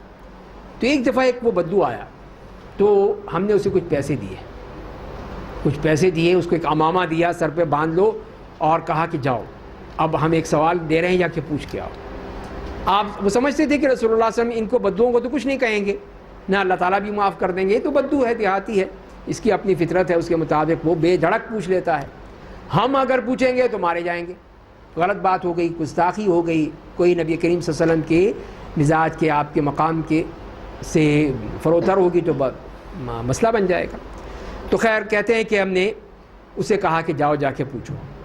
تو وہ گیا پھر، تو اس نے کہا کہ یا نبی اللہ کیف یرفع العلم منا وبین اظہرنا المصاحف وقد تعلمنا ما فيها وعلمناها نساءنا وذرارينا وخدمنا، کہ اللہ کے نبی صلی اللہ علیہ وسلم یہ ہمارے درمیان میں سے یہ علم کیسے اٹھا لیا جائے گا؟ وہی سوال جو آج ہم کرتے ہیں وہ اس نے کیا اور صحابہ نے آپ سے اس سے کروایا، جبکہ ہمارے درمیان یہ مصحف موجود ہے، قرآن موجود ہے ہمارے پاس، اور یہ ہم نے اس کو سیکھا ہے، اپنی گھر میں عورتوں کو سکھایا ہے، گھر والوں کو سکھایا ہے، بچوں کو، حتیٰ کہ اپنے نوکروں تک کو سکھایا ہے ہم نے، اور آپ کہہ رہے ہیں کہ علم اٹھا لیا جائے گا. تو یہ کیسے ہوگا؟ تو آپ نے کیا فرمایا؟ تو نبی کریم صلی اللہ علیہ وسلم نے اپنا سر اٹھایا اور چہرے پر غصے کے آثار تھے، سرخی تھی کہ آپ کا چہرہ کچھ اس پہ سرخ تھا. تو آپ نے فرمایا ای ثقلت کا امک، او تیری ماں تجھے گم کرے. هذه اليهود والنصارى بين أظهرهم المصاحف لم يصبحوا يتعلقوا منها بحرف مما جاءتهم به أنبياؤهم، کہ دیکھتے نہیں یہ یہود و نصارہ، دیکھو ان کے درمیان بھی ان کے مصاحف موجود ہیں، تورات و انجیل موجود ہیں ان کے پاس، لیکن کیا مسئلہ کیا ہے؟ اس میں سے ایک حرف جو بھی ان کے انبیاء لے کے آئے تھے اس سے انہوں نے اس کا کوئی تعلق نہیں رکھا. لم يتعلقوا به، بالکل چھوڑ دیا، ترک کر دیا ہے. تورات و انجیل آج بھی وہ پڑھ رہے ہیں، تلاوت کر رہے ہیں، تو وہ اس کے باوجود ان کے پاس کسی قسم کا کوئی تعلق نہیں ہے، کوئی اس سے وہ سیکھنے کی کوشش نہیں کر رہے ہیں، کچھ حاصل کرنے کی کوشش کر رہے ہیں. تو یہی حشر ہوگا تمہارا کہ قرآن ہوتے ہوئے بھی تم اس پہ عمل نہیں کرو گے، تو انہی کی طرح ہو جاؤ گے. اور پھر آپ نے فرمایا الا وان من ذهاب العلم ان يذهب حملته، اور جان لو کہ علم کو اٹھانے کا معاملہ یہ ہے کہ اس کے جو حامل ہیں، اس کے جو عالم ہیں، ان کو اٹھا لیا جائے گا. 3 دفعہ آپ نے فرمایا پھر سمجھانے کے لیے کہ یہ بدو ہے، سمجھ جائے بات کو. تو یہی چیز جو ہے فرمائی جا رہی ہے کہ نبی کریم صلی اللہ علیہ وسلم نے اپنے خود وضاحت کر دی کہ اس طرح علماء جو اٹھتے چلے جائیں گے اور اس دنیا سے رخصت ہوتے چلے جائیں گے ان کے ساتھ ساتھ علم بھی ختم ہوتا چلا جائے گا، اس لیے کہ ہر چیز جو ہے کتابوں میں نہیں ملتی آپ کو، جو علماء اپنی فہم سے، اپنی بصیرت سے، اپنی حکمت سے بتاتے ہیں، تو اس کے ذریعے سے بتا کر پھر وہ اس چیز کو لوگوں کے سامنے واضح کرتے ہیں۔ تو یہی اسی لیے پھر اصل علم وہ ہے جو کہ کسی عالم سے پڑھا جاتا ہے، کسی استاد سے سیکھا جاتا ہے، کسی حلقے میں بیٹھ کے سیکھا جاتا ہے، وہ علم ہوتا ہے۔ آج کل تو کوئی ہے ہی نہیں کہ بس خود ہی پڑھ لو، قرآن بھی مترجم موجود ہے پڑھ لو، حدیث کے بھی ترجمے موجود ہیں پڑھ لو، اور پڑھ کے وہ علامہ دہر علم سے باہر بن گئے۔ ایک سے ایک دیکھ لیجئے، ان میں سے علامے جو ہیں علامات، ایک نہیں علامہ ہی نہیں علامات ہیں۔ تو یہ ہیں سب وہ جو اس طرح کے ترجمے پڑھ کے وہ سمجھتے ہیں کہ ہم بہت بڑے علامہ بن گئے ہیں۔ تو یہی چیز تو تباہی لے کر آ رہی ہے، اور اسی کو حضرت عبداللہ ابن مسعود نے بھی کہا کہ علیکم بالعلم قبل ان یقبض، کہ اس سے پہلے کہ علم اٹھایا جائے علم حاصل کر لو، وقبضہ ذہاب اہلہ، اور اس کا اٹھانا جو ہے اس کے جو اہل علم کا اٹھانا ہے، وعلیکم بالعمل، اور تمہیں چاہیے کہ عمل کرو اور سیکھو بھی اور عمل بھی کرو۔ فإن أحدكم لا يدري متى يفتقر إليه، تم میں سے کوئی نہیں جانتا کہ کب اس کی ضرورت پڑ جائے۔ علم ہوگا، عمل ہوگا، تب تو کام آئے گا۔ اب اسی لیے ہم کہتے ہیں اسلامی نظام، اگر اسلامی نظام آ گیا تو ہمارے پاس ہیں لوگ؟ بتائیے کہاں ہیں ہمارے پاس لوگ؟ اس اسلام کے نظام کے مطابق عمل کرنے والے، اس کو چلانے والے لوگ ہیں کہ ہم اسلامک اسٹیٹ چلا سکیں؟ اسلامک بینکنگ میں دیکھ لیجئے، جتنے سب بیٹھے ہوئے ہیں جاہل ہیں، کس کو پتہ ہی نہیں کہ اسلامک معاشیات کیا ہوتی ہے، اسلام کا زکوٰۃ کا سسٹم کیا ہے، اسلام کے مالیات کا سسٹم، معیشت کا سسٹم، اقتصادیات کا سسٹم کیا ہے، کچھ نہیں پتہ کسی کو۔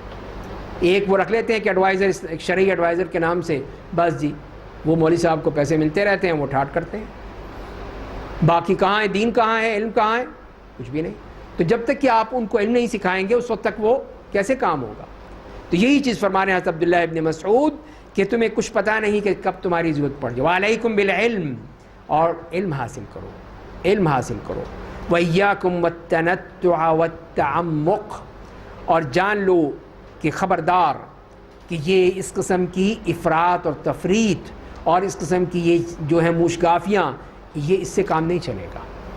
آج کسی خبردار اس سے بچ کے رہنا کہ جی آپ نے محراب میں بھی پاؤں رکھا نا تو آپ اعتکاف سے باہر نکل جائیں گے، آپ نے دو دفعہ نہا لیا آپ نے تو آپ کا اعتکاف ختم ہو گیا، باتھ روم چلے جائیں گے ایک سے زائد مرتبہ تو آپ کا اعتکاف ختم ہو گیا۔ یہ کہاں سے نکال لیے بھائی بات؟ طرح طرح کی بات، یہی تنطع ہے، یہی تعمق ہے جسے منع کیا گیا۔ تو نبی کریم صلی اللہ علیہ وسلم نے فرمایا جب بھی آپ رمی کرنے کے لیے کہا کہ یہ دیکھو یہ پتھر ہیں، کنکر ہیں، یہ دیکھو اس کو دیکھ لو، اس طرح کے مارنا۔ وَإِيَّاكُمْ وَالْغُلُوَ، بچ کے رہنا کہ اس میں یہ نہیں کل پتھر اور اینٹیں اور بڑے بڑے چٹانیں لا کے مارنا شروع کر دو۔ تو کیوں آپ نے کہا؟ اسی لیے علم کی وجہ سے کہ علم حاصل کرو، اور اس قسم کی جو افراط اور تفریط ہے آج ہماری نوجوان نسل کیوں تباہ ہو رہی ہے، وہ اسی لیے کہ جب وہ جاتی ہے اس قسم کے علماء کے پاس تو وہاں پہ کچھ اور سنتی ہے، قرآن خود پڑھتی ہے تو کچھ اور دیکھتی ہے، تو کیا کہاں جائے؟ چھوڑو اس بات کو، پھر کیا ضرورت ہے ہمیں ان کی؟ یہ کچھ کہہ رہا ہے، کوئی کچھ کہہ رہا ہے، اور آج کل کی اس جو میڈیا کی اس جنگ نے اور انسان کو خراب کر دیا اور کنفیوز کر دیا ہے۔ روزانہ آپ کے پاس SMS کے ذریعے سے نئی باتیں آ رہی ہیں، ٹی وی چینل کھولیں تو وہاں ایک سے ایک بڑھ کر جو ہے وہ کہہ لیجیے کہ علماء بیٹھے ہوئے ہیں، علامات بیٹھے ہوئے ہیں، وہ اپنے فتوے دے رہے ہیں۔ تو اور اسی طرح یہ تمام سلسلہ چل رہا ہے۔ تو بتائیے اصل علم کہاں ہوگا؟ تو وہی حضرت عبداللہ فرما رہے ہیں کہ ایاکم والتنطع والتعمق، اور آخری بات کیا کہی؟ وعلیکم بالعتیق، علیکم بالعتیق، اور جو تمہیں چاہیے کہ سب سے جو پرانی چیز ہے اس کو پکڑ لو۔ عتیق کہتے ہی پرانی چیز کو ہے، البیت العتیق خانہ کعبہ کو کہتے ہیں، سب سے پرانا گھر، سب سے پہلا گھر وہ ہے۔ تو سب سے پرانی چیز کیا ہے؟ یہ کتاب و سنت ہے بس، یعنی کہ نئی باتوں مت جانا۔ آج کل کے لمبے جو فتوے آ رہے ہیں، قصے کہانیاں آ رہی ہیں، ان کو پیچھے مت جانا، بلکہ یہ عتیق کی طرف جاؤ، وہ قرآن ہے، حدیث ہے، یہ ہے اصل علم کا سرچشمہ، ان کی طرف جاؤ اور وہاں سے علم حاصل کرو۔ تو یہ حضرت عبداللہ ابن مسعود نے اور اسی طرح حضرت ابو الدرداء نے اس کی طرف دعوت دی کہ اس کی طرف آؤ۔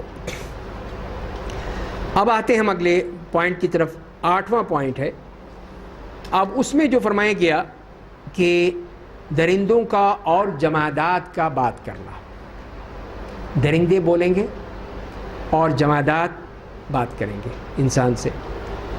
اب اس میں حدیث میں آتا ہے، ظاہر ہے کہ ہم کوئی بات بھی بغیر حوالے کے نہیں کرتے، بغیر حدیث کے نہیں کرتے۔ صحیح بخاری کی حدیث ہے کتاب الانبیاء میں، وہاں پہ یہ حدیث لائے ہیں حضرت ابو ہریرہ رضی اللہ تعالیٰ عنہ کی کہ رسول اللہ صلی اللہ علیہ وسلم نے صبح کی نماز ادا کی، فجر کی نماز، اور اس کے بعد پھر آپ صحابہ کرام کی طرف متوجہ ہوئے اور آپ نے فرمایا کہ بین رجل یسوق بقرۃ اذ رکبها فضربها، کہ ایک شخص ایک گائے پر سواری کی اور اس نے مارا، تو اس گائے نے کہا کہ انا لم نخلق لہذا انما خلقنا للحرث، اس گائے نے کہا کہ ہم اس چیز کے لیے نہیں پیدا کیے ہیں کہ تم ہمارے اوپر سواری کر کے بیٹھ گئے، ہم تو کھیتی باڑی کے لیے پیدا کیے گئے ہیں، ہمارا کام تو وہ ہے، تم نے ہمیں بار برداری کے لیے سواری کے لیے بنا لیا ہے۔ تو لوگوں نے کہا کہ سبحان اللہ بقرۃ تتکلم، سبحان اللہ گائے بات کر رہی ہے، گائے بول رہی ہے۔ فقال فإني أؤمن بهذا أنا وأبو بكر وعمر وما هما ثم، تو آپ نے فرمایا کہ میں اس پر ایمان رکھتا ہوں اور ابو بکر اور عمر اس پہ ایمان رکھتے ہیں، اور جو بھی یہاں پر موجود ہے سب اس پہ مانتے ہیں، اس بات کو، اس پہ ایمان رکھتے ہیں۔ اور پھر ایک اور بات بتائی آپ نے کہ ایک شخص اپنی بکریوں کے ساتھ جا رہا تھا کہ ایک بھیڑیے نے اس پہ حملہ کیا اور ایک بکری کو اٹھا کے لے گیا، تو وہ بھاگا اس کے پاس، یہاں تک کہ اس کو کسی نہ کسی طرح اس سے بکری چھین لی بھیڑیے سے۔ تو بھیڑیے نے کہا کہ او سن، تو نے آج تو مجھ سے بکری چھین لی، تو یوم السبع، اس دن تو کس سے بچائے گا، اس دن کون مجھ سے بچائے گا جب کہ میرے علاوہ اور کوئی چرواہا نہیں ہوگا۔ تو لوگوں نے کہا کہ سبحان اللہ ذئب یتکلم، بھیڑیا بات کرتا ہے، یہ بات کر رہا ہے۔ تو آپ نے فرمایا کہ فإنی أؤمن بهذا أنا وأبو بکر وعمر وما هما ثم، کہ میں اس پر ایمان رکھتا ہوں اور ابو بکر اور عمر اور جو بھی اس کے بعد لوگ ہوں گے وہ سب اس پہ ایمان رکھیں گے۔ اور اسی طرح پھر ایک اور حدیث بھی آتی ہے، وہ بھی امام احمد اور امام ترمذی نے روایت کی ہے، صحیح حدیث ہے، کہ اس میں حضرت ابو سعید خدری رضی اللہ تعالیٰ عنہ فرماتے ہیں کہ ایک بھیڑیے نے ایک بکری کہیں سے چھین لی، جیسے کہ ابھی پچھلی ذکر آیا، تو اس چرواہے نے اس سے جا کے پیچھے بھاگا اور یہاں تک کہ اس سے واپس لے لی۔ تو وہ بھیڑیا اپنی اس طرح بیٹھ گیا جیسے کتا بیٹھتا ہے، اس طرح بیٹھ گیا اپنی دونوں پچھلی ٹانگوں پر، اور کہنے لگا الا تتق اللہ تنزع منی رزقا ساقہ اللہ لی، تو اس چرواہے سے کہتا ہے تمہیں شرم نہیں آتی، اللہ سے نہیں ڈرتے تم، مجھے اللہ نے رزق دیا تم نے مجھ سے چھین لیا، وہ اس سے کہہ رہا ہے۔ تو اس نے کہا کہ یا عجبا ذئب مقع علی ذنبہ یکلمنی کلام الانس، یہ تو عجیب بات ہے کہ یہ جو بھیڑیا بیٹھا ہوا ہے اس طرح جیسے کہ اپنی دم کے اوپر اور مجھ سے انسانوں کی طرح بات کر رہا ہے، یہ کیسے ہو گیا؟ تو بھیڑیے نے کہا کہ الا اخبرک باعجب من ذلک، تو بھیڑیے نے کہا کہ کیا میں تمہیں اس سے بھی زیادہ عجیب بات نہ بتاؤں؟ میں نے کہا بتاؤ۔ اب ظاہر ہے کہ بھیڑیا بتا رہا ہے، ذاک محمد بیثرب صلی اللہ علیہ وسلم یخبر الناس بانباء ما سبق، جاؤ جا کے دیکھو مدینے میں محمد صلی اللہ علیہ وسلم جو ہیں وہ پچھلی باتیں ساری بتا رہے ہیں، پچھلی ساری قوموں کی باتیں بتاتے ہیں۔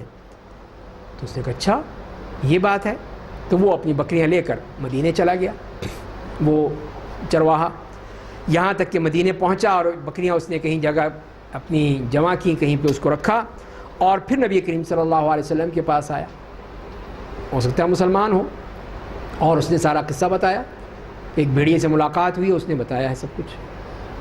تو آپ نے اعلان کروا دیا کہ الصلاۃ جامعہ، جب بھی کوئی اس قسم کی کوئی خبر ہوتی تھی، کوئی ایمرجنسی ہوتی تھی تو یہ اعلان ہوتا تھا، الصلاۃ جامعہ، آؤ لوگو سب آ جاؤ، تو سمجھ جاتے تھے اذان تو نماز کے لیے ہوتی ہے، تو یہ الصلاۃ جامعہ کا لفظ یہ ہے اس بات کا کہ کوئی بریکنگ نیوز ہے، آ جاؤ سب، تو سارے صحابہ کرام مسجد آ جاتے تھے اور آ کر پھر آپ بتاتے تھے۔ تو وہ اسی طرح آپ نے آواز دلوائی الصلاۃ جامعہ، اور پھر سب پہنچ گئے، تو آپ نے چرواہے سے کہا کہ اب بتاؤ جو تم نے سنا ہے اب بتاؤ، تو اس نے بتایا پھر اس نے جو خبر سنی تھی یا دیکھا تھا بھیڑیے سے جو بات چیت کر کے آیا تھا وہ آ کر بتا دی. تو رسول اللہ صلی اللہ علیہ وسلم کیا فرماتے ہیں؟ صدق والذی نفسی بیدہ لا تقوم الساعة حتى يكلم السباع الانس ويكلم الرجل عذبة صوته وشراك نعله ويخبره فخذه بما احدث اهله بعده. آپ نے فرمایا کس نے سچ کہا؟ یہ بالکل سچا ہے، جھوٹی بات نہیں ہے کوئی. جو یہ کہا اس نے، اس چرواہے نے اس بھیڑیے کے حوالے سے بالکل سچ ہے.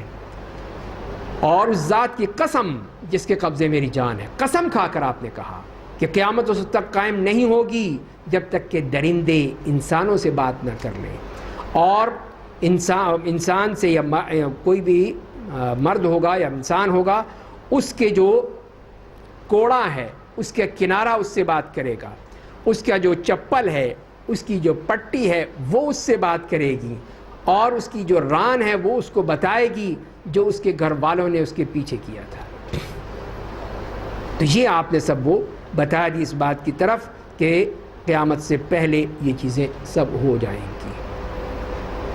جانور کے سلسلے میں تو ہم اب کچھ نہیں کہہ سکتے، لیکن جہاں تک کہ جمادات کا ہے تو وہ تو ظاہر ہے اب ہر ایک کے پاس ہے، آپ کی جیب میں موجود ہے وہ جمادات، جو آپ سے باتیں بھی کرتا ہے، آپ کی باتیں بھی سنتا ہے، ساری دنیا کی خبریں بھی لاتا ہے، جو آپ نے کرنا ہو، فلمیں دیکھنا ہو، موویز دیکھنی ہو، باتیں کرنی ہو، سب کرتا ہے وہ.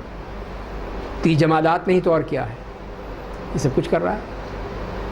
تو یہ جمادات ہی تو ہیں، یہ ہر چیز بتا رہا ہے آپ کو. یہ اپنا ریکارڈ کر کے گھر میں رکھ دیں، اپنے آن کر کے آپ کے گھر کی تمام آوازیں ساری ریکارڈ کر کے آپ کو شام دیکھ لیجئے گا گھر میں کیا ہوتا رہا سارا دن.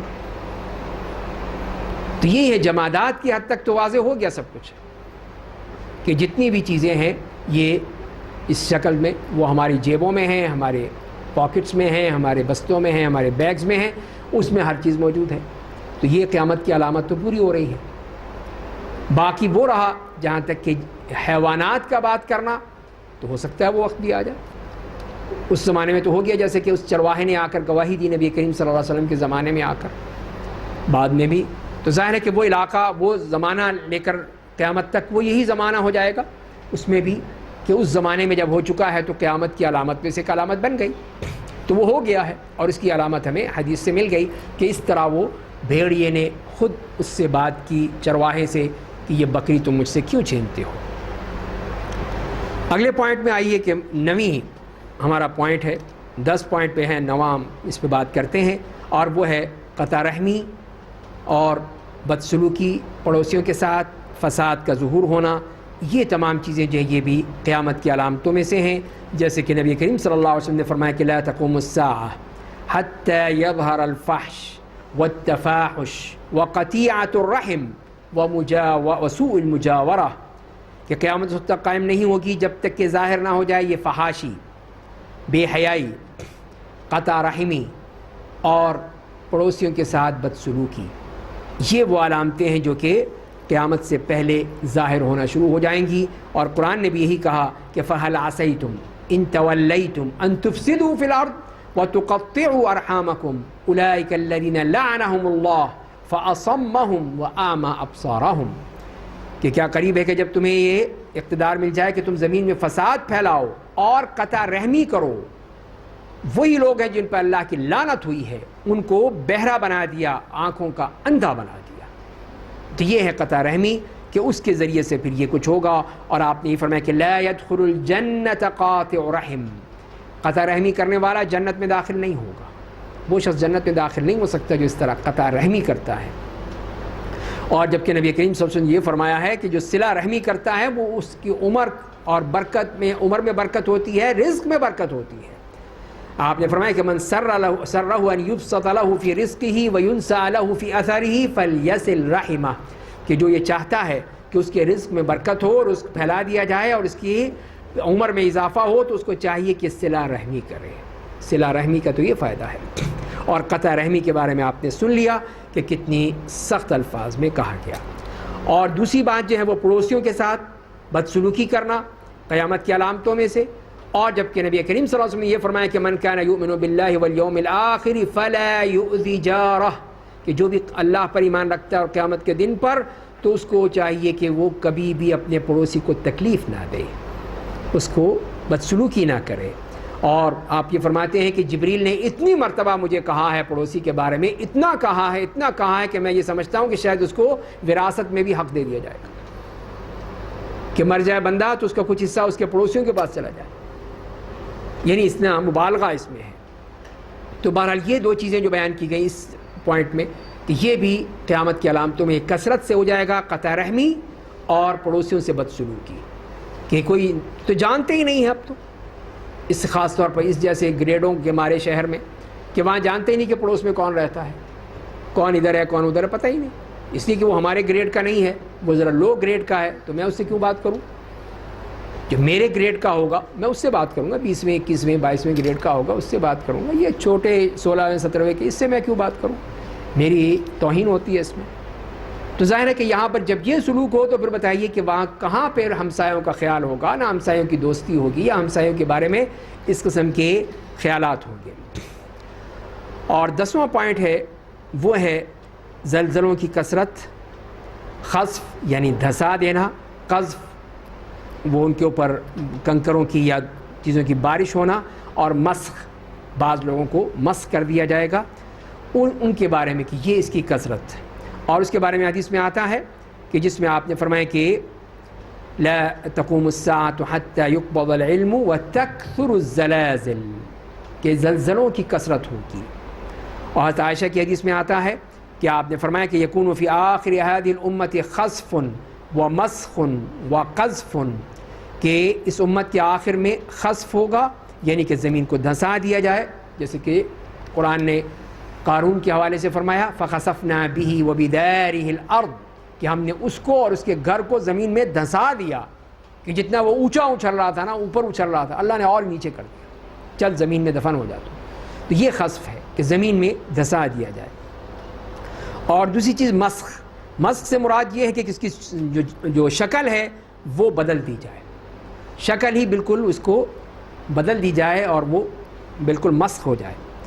اور تیسری چیز قذف ہے، کہ وہ اس سے مراد یہ ہوتا ہے کہ کسی چیز کو جیسے کہ تیروں کی بارش کرنا ہے، پتھروں کو سے مارنا ہے، یا بات کی زبان سے بھی قذف ہوتا ہے، جیسے کہ سورہ نور میں ذکر آیا ہے۔ تو یہ اس فرماتے ہیں کہ وہ ہوگا۔ تو وہ فرماتی ہیں کہ میں نے کہا کہ یا رسول اللہ انہلک وفینا الصالحون، کیا ہم مارے جائیں گے جب کہ ہمارے درمیان نیک لوگ ہوں گے؟ یعنی نیک لوگوں کے ہوتے ہوئے بھی ہمارے اوپر یہ مصیبتیں آئیں گی، مسخ، قذف اور خسف؟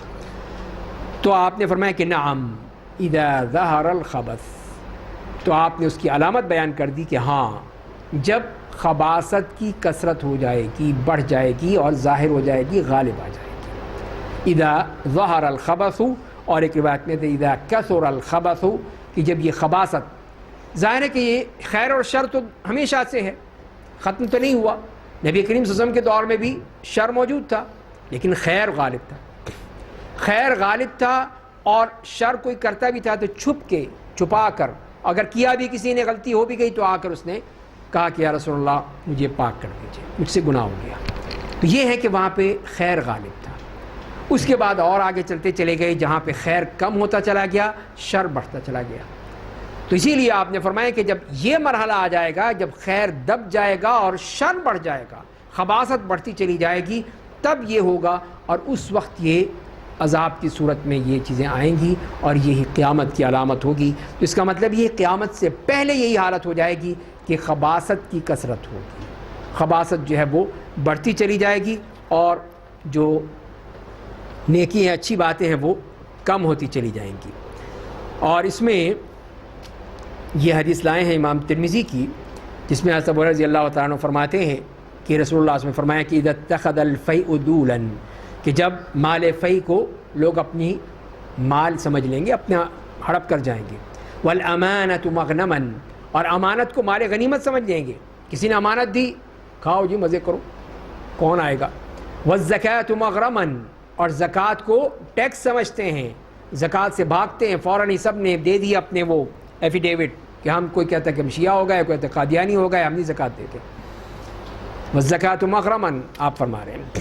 وَتُعُلِّمَ لِغَيْرِ الدِّينِ، دین کے علاوہ چیزوں کی تعلیم حاصل کی جائے گی، دین کی نہیں اور چیزوں کی۔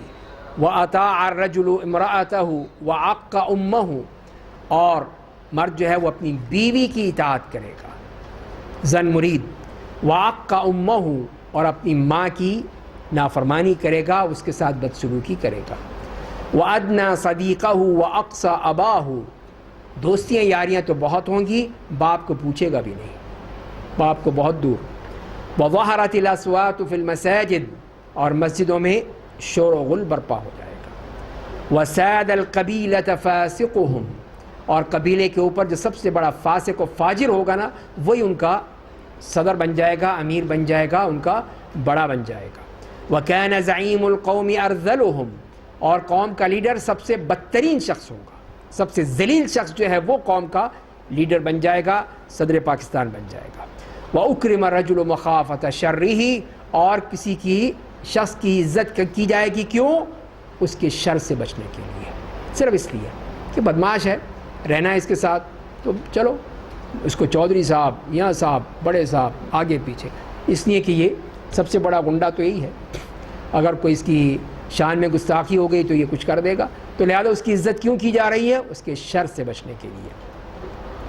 وَظَهَرَتِ الْقَيْنَاتُ وَالْمَعَازِفُ، اور گانے بجانے والیاں اور یہ گانے بجانے والے آلات یہ عام ہو جائیں گے، ظاہر ہو جائیں گے، ہر جگہ یہی گانا بجانا وہی پھیل گیا ہے، ہر جگہ ہے، آپ کی جیبوں میں موجود ہے، نماز ہو رہی ہے تو وہاں پہ بھی وہ گانے بجانے ہو رہے ہیں، ساتھ ساتھ جیبوں میں بج رہے ہیں، تو یہی ہے جو آپ فرما رہے ہیں۔ وَشُرِبَتِ الْخُمُورُ، اور شرابیں پی جائیں گی۔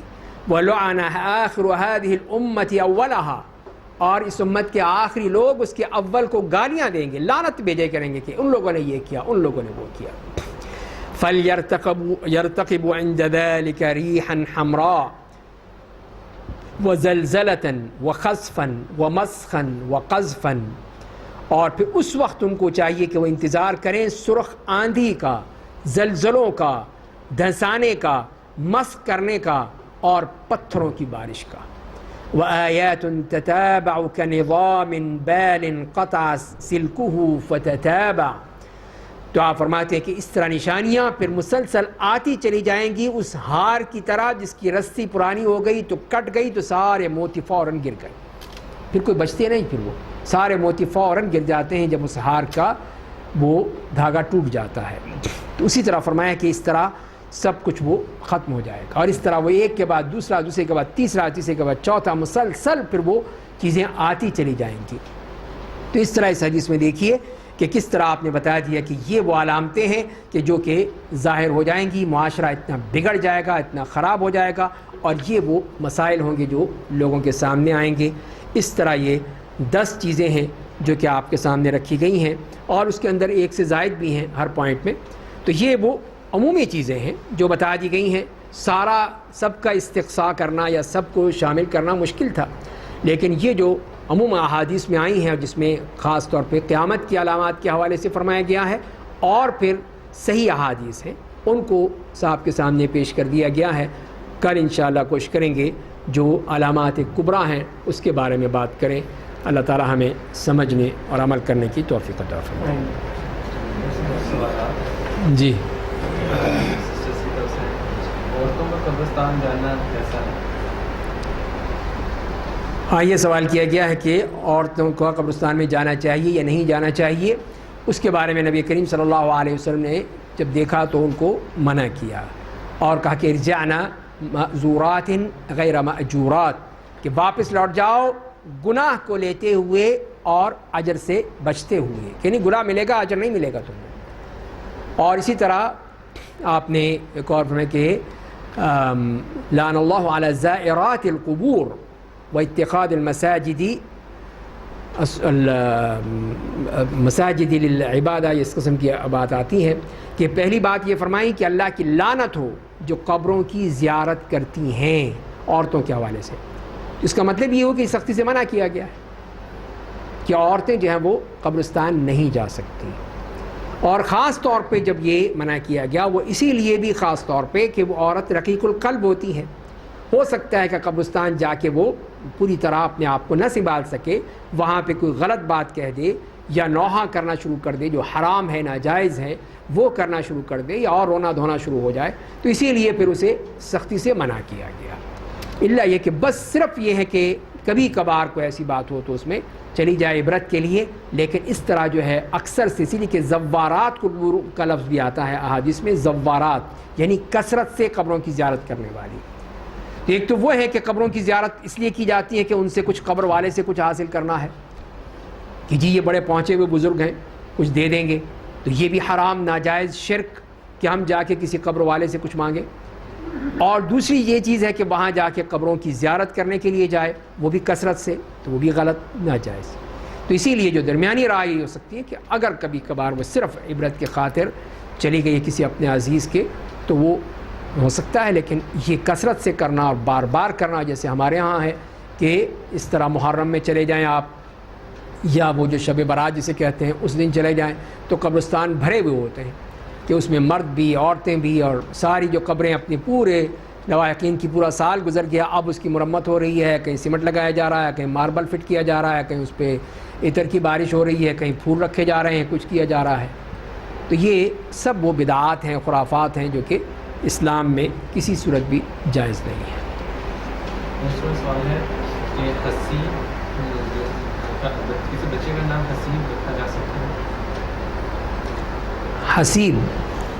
حسیب نام رکھنا جائز ہے یا نہیں جائز؟ تو اس میں حسیب سے مراد ہوتی ہے کہ جیسے وہ آتا ہے حسبنا اللہ و نعم الوکیل، اللہ ہی ہمارے لیے کافی ہے اور وہ بہترین کارساز ہے۔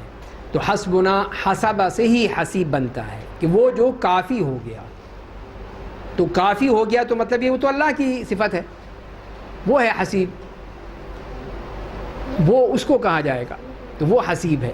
تو لہذا پھر کسی بندے کا نام رکھنا حسیب وہ میرے خیال میں صحیح نہیں ہے، اس لیے کہ ہمیں یہ بھی کہا گیا وَلَا تُزَكُّوا أَنفُسَكُمْ، اپنا اس طرح تزکیہ مت کرو، یعنی اپنے آپ کے بارے میں کوئی ایسی بات کہنا جو کہ اپنی بڑائی بیان کرنا ہے یا اپنی اچھائی بیان کرنا ہے، اپنی نیکی بیان کرنا ہے۔ وہ جب کہ ایک صحابیہ کا نام برہ تھا، برہ بہت نیک، آپ نے اس کا نام بدل دیا، آپ نے کہا رکھو زینب رکھ لو نام، اپنا نام بدل دیا اس کو۔ تو یہ ہے کہ ایسے نام جس میں اپنے لیے بہت زیادہ اچھائی، بھلائی یا کوئی ایسی بات ہو جو صرف اللہ کو زیب دیتی ہے وہ آ رہی ہو تو وہ نام نہیں رکھنا چاہیے۔ اسی طرح وہ نام جو کہ غلط ہوں، صحیح نہ ہوں، وہ نہیں رکھنے چاہیے۔ جو اچھے ہیں، معتدل نام ہیں، بامانی ہیں، صحابہ کرام کے ہیں، انبیاء کرام کے نام ہیں، صحابیات، خواتین بچیوں کے لیے صحابیات کے نام ہیں، وہ رکھیں، جو اچھے نام ہیں، بامانہ بھی ہوں تو وہ رکھنے چاہیے۔ یہ نہیں ہے کہ بس جہاں پہ بھی کوئی اچھا نام نظر آیا جس کا پتہ ہی نام کیا ہے اس کو نام رکھ لیتے ہیں اور بعد میں اس کا جو پرونسیشن ہے وہی ہم غلط کرتے ہیں۔ اب شرحبیل ابن حسنہ ہے، صحابی ہیں، ہم شرحبیل تو کوئی نہیں جانتا، شرجیل شرجیل کرتے رہتے ہیں اس کو، کتنی غلط بات ہے۔ تو یہ شرجیل نہیں ہے، شرحبیل ہے صحابی جو عبدالحسیب رکھا جا سکتا ہے۔ ہاں عبدالحسیب کو ہو سکتا ہے، اگر حسیب اللہ کے ناموں میں سے ہے تو پھر عبدالحسیب رکھنے میں کوئی حرج نہیں۔ ہاں قطع رحمی سے مراد یہی ہے، قطع رحمی کسے کہتے ہیں؟ اس سے مراد یہی ہے کہ جو جن سے ہمارا کوئی رشتہ داری ہے، تعلق ہے، چاہے تو ہمارے اس لحاظ سے ننیحالی تعلق ہے، ددیحالی تعلق ہے، شادی بیاہ کے حوالے سے تعلق ہے یا رضائی تعلق ہے، تو یہ چار ہی طریقے ہوتے ہیں جس کے ذریعے سے کہ انسان کے رشتہ دار ہوتے ہیں۔ اب ان رشتہ داروں کے ساتھ بالکل ہی قطع تعلق کر لینا، دشمنی کی حد تک دور کر دینا، یہ چیز جو ہے یہ قطع تعلق میں آتی ہے۔ ایک تو یہ ہے نا کہ آپ نہیں ملے، عرصہ ہو گیا نہیں ملاقات ہوئی، دور رہتے ہیں، آپ کہیں اور ہیں تو ٹھیک ہے، کوئی مسئلہ نہیں ہے، آئیں گے مل لیں گے، آپ بھی ان کے ساتھ ٹیلی فون پہ خیریت پوچھ لیتے ہیں، وہ آپ سے پوچھ لیتے ہیں، اور کسی قسم کی رنجش نہیں ہے، کوئی اس میں ناراضگی نہیں ہے، تو وہ ایک الگ بات ہے۔ لیکن یہ ہے کہ کہیں دشمنی کے حد تک قطع رحمی کر لینا کہ نہیں یہ لوگ ہمارے یہاں نہیں آئے تھے، ہم بھی نہیں آئیں گے ان کے ساتھ، ان لوگوں نے ہمیں نہیں دیا تھا، ہم بھی نہیں دیتے ان کے ساتھ، یہ لوگ ایسے ہیں تو ہم بھی ان کے ساتھ ایسا کریں گے، وہ اس طرح کی بات ہے۔ یہ قطع رحمی، اس طرح کا سلوک اور اس طرح کا بدلے کا اور دشمنی کا سلوک جو ہے وہ قطع رحمی ہے، اسی کو جسے اس آیت میں فساد فی الارض کہا گیا ہے، اور اسی کی بتائیے سزا اولئک الذین لعنہم اللہ فاصمہم واعمی ابصارہم، کہ اللہ تعالیٰ کی لعنت ان کے اوپر اور ان کو اللہ تعالیٰ گونگا بنا دیتا ہے، بہرا بنا دیتا ہے، اس لیے کہ وہ اس قابل نہیں ہوتے کہ وہ صحیح فیصلہ کر سکیں۔ اسی سے سوال ہے کہ فرینڈس کے دوستوں کو بھی اپلائی ہوتی ہیں جیسا ہوتا ہے رشتے دار ان کو دوستی جیسے ہمارے تعلق ہوتا ہے. ہاں قطع رحمی اور دوستوں کے ساتھ جو دوستی ہے اس کے بارے سے پوچھا جا رہا ہے. تو ظاہر ہے قطع رحمی تو الگ چیز ہے, وہ تو رشتہ داروں تک ہی محدود ہے. جو رشتہ دار جن سے میں نے عرض کیا جیسے کہ آپ کا کوئی حسب نسب کا تعلق ہے یا وہ سسرالی تعلق ہے یا رضائی تعلق ہے, اس لحاظ سے جو رشتے بنتے ہیں وہی اصل رشتے جن کا ہم نے پوری طرح اہتمام کرنا ہے یا ان کے مطابق ہم نے ان کے ساتھ سلوک کرنا ہے. لیکن دوستیاں ہیں, دوستی ہے اور کولیگ ہیں یا اپنے آپس میں کہیں کلاس روم میں ہیں, کہیں دفتروں میں ہیں, کہیں اور اپنے اس میں کسی اور معاملے میں, تو یہ جو ہے یہ صرف دوستی اس کا تک ہے. تو اس میں بھی اچھا کرنا, جسے قرآن نے کہا ہے والجار بالجنب والصاحب بالجنب, وہاں جو ذکر کیا ہے اس کی بھی ہمیں کہا گیا ہے کہ اس کا بھی خیال رکھیں کہ ایک تو اس میں آخری وہی آتا ہے جو دوست ہے. آپ کا کوئی ویسے کلاس فیلو ہے, کولیگ ہے, تو ان کے ساتھ بھی اچھا سلوک ہونا چاہیے, لیکن وہ قطع رحمی والا معاملہ نہیں ہے. اس لیے کہ وہ اس حد تک ہے کہ جتنے سے آپ پڑھ رہے ہیں, کلاس روم میں ہیں, آپ کا کورس ہے 2 سال کا 4 سال کا, تو آپ تو ٹھیک ہے ساتھ بیٹھے ہیں, ساتھ اٹھتے بیٹھنا آنا جانا, تو اس میں دوستی ہو گئی. لیکن اس کے بعد جب فارغ ہوئے وہ کہیں چلے گئے, آپ کہیں چلے گئے, اب ملنا ہی نہیں ہو رہا, تو یہ ایک الگ بات ہوگی. اسی طرح اور ہیں جیسے آفیسز میں ہیں, ملازمتوں میں ہیں, کاروبار میں ہیں, تو یہ وقتی طور پر, حتیٰ کہ وہ جو آپ کے سفر میں آپ کے ساتھ ہے وہ بھی آپ کا ایک طرح سے پڑوسی ہے, آپ کا ساتھی ہے, آپ کا دوست بن گیا ہے, اس سے گپ شپ ہو گئی, سفر سے اترے وہ اپنی راہ چلا گیا, آپ اپنی راہ چلے گئے. تو ظاہر ہے کہ وہ وہاں پر وہ قطع رحمی والا معاملہ نہیں ہوتا. وہاں تو یہ ہے کہ اچھا سلوک, ان کے ساتھ اچھا سلوک کرنا, ان کے ساتھ یعنی نرمی کا, محبت کا, تعلق کا وہ سلوک ہونا چاہیے, تاکہ یہ معاشرہ جو ہے اس میں یہی چیزیں جو ہیں وہ عام ہوں. آج کے دور میں ایک پرابلم یہ ہے کہ تصویر سازی کے بارے میں احتیاط نہیں ہوتی ہے. دینی حلقے کے بارے سے جی ہاں, جو معاملات داروں کی دینی حلقہ اس میں کس حد تک ہمیں اجازت ہے اور کس حد تک ہمیں اس چیز سے کرنا چاہیے. ہاں تو یہ کہا جا رہا ہے کہ آج کل جو خاص طور پہ تصویر کا فتنہ جو ہے وہ بہت تیزی سے پھیل گیا ہے. اور ایک تو عام لوگ ہیں جو جیسے کہ موبائل ہی ہے, اب ہر موبائل میں کیمرہ فٹ ہے, آپ کوئی مسئلہ ہی نہیں. پہلے تو یہ کہ جی کیمرہ ہوگا تو کیمرہ لائیں گے, رکھیں گے, تو پھر تصویر کھینچیں گے. اب کوئی تکلف ہی نہیں ہے, فوراً ہی ہر ایک کی جیب سے وہ کیمرہ نکل آتا ہے اور پھر وہ کھٹاکھٹ تصویریں شروع ہو جاتی ہیں. تو یہ ہے ایک تو یہ عام لوگ ہیں. دوسری طرف جو دین پسند طبقہ ہے وہ ہے, ان کا بھی ہے کہ وہاں بھی چلے جائیں. دینی مدارس کی حد تک بھی دیکھ لیجئے, وہاں پر بھی دیکھا میں نے کہ یہی طلباء جو ہیں, دینی طلباء جو ہیں دین والے, وہ بھی جلدی سے جیب سے موبائل نکالا, جی ہاں جی فوٹو چھکو, تو وہ پھر فوٹو چھکنا شروع ہو جاتے ہیں. تو یہ جمع چیزیں جو ہیں یہ کہاں تک جائز ہیں. تو اس کی یہ بات یہی ہے کہ یہ چیز بھی ایک فتنہ بن جاتی ہے. یہی فتنہ ہے کہ جو چیزیں ہیں کہ اب وہ خواتین میں بھی یہ چیزیں ہیں. آپ کالجوں میں, یونیورسٹیوں میں آپ اس نے دیکھا کوئی آپس میں ہی, جہاں پہ وہ مخلوط تعلیم ہے وہاں تو بڑا ہی خطرناک ہے کہ وہ کسی بھی اچھی لڑکی کی فوٹو لے لی, کر لی, اب اس کے بعد آگے اس کو فارورڈ کر دیا, وہ کہاں سے کہاں پہنچ گئے. کتنا بڑا فتنہ بن گیا اس کے لیے. اور لڑکیوں کے کالج یونیورسٹیوں میں وہاں پر بھی کہ وہاں پہ اس نے اپنی کسی کولیگ کی فوٹو لے لی, بھیج دی کسی کو, اپنے دوست کو یا کسی اور شخص کو, اب وہاں سے اور مسئلے پیدا ہو رہے ہیں اور پورے گھر تباہ ہوئے ہیں اس کے اوپر. کتنی لڑکیوں نے خودکشیاں کر لی ہیں اس پہ اوپر, اس حد تک کہ اپنی وہ بدنامی اور اپنی اس بے عزتی پر. تو یہ ہے, یہ فتنہ بہت بڑا فتنہ ہے. ہم اس کا خیال نہیں رکھتے کہ ہم سمجھتے ہیں کہ اس میں کچھ نہیں ہوتا. تو اسی لیے پھر اگر کسی چیز کی اجازت دی جاتی ہے شریعت میں, کوئی غلط چیز بھی ہے تو اس کی ضرورت کے تحت دی جاتی ہے. جیسے کہ آج کل کی یہ پاسپورٹ کے لیے ہے, شناختی کارڈ کے لیے ہے, اور آپ کی جو وہی آئیڈینٹیفیکیشن کے لیے کسی قسم کی ضرورت ہے تو وہاں پہ تصویر لی جاتی ہے, وہاں پہ کیا جاتا ہے. وہ ہے اب علم کے لیے, تعلیم کے لیے, اس کے لیے ہم یہ کوشش ہو رہی ہے, وہاں پہ اس کے لیے کیا جا رہا ہے, تو وہ ایک ضرورت کے تحت ہے. اور اس طرح جو ہے جیسے کہ تعلیم میں استعمال ہوتی ہیں ڈاکٹرز کے لیے, وہاں پہ تمام چیزیں ان کو دکھانی ہوتی ہیں تصاویر کی صورت میں, اسکیچ کی صورت میں, نقشوں کی صورت میں, اور دوسرے اندازوں سے. اب تو ہر چیز اس طرح آ رہی ہے, تعلیم ہو رہی ہے, تو وہ ایک مقصد ہوگا, بامقصد چیز ہوگی. تو جہاں پہ کوئی مقصد ہے اس کو تو ہم کہا جا سکتا ہے کہ وہ چیز قابل قبول ہوگی.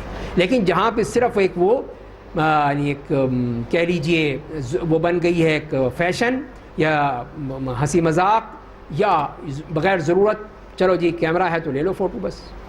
تو یہ چیز غلط ہے, یہ نہیں ہونی چاہیے اور اس کی کوئی حد ہونی چاہیے, حد سے نہیں بڑھنا چاہیے.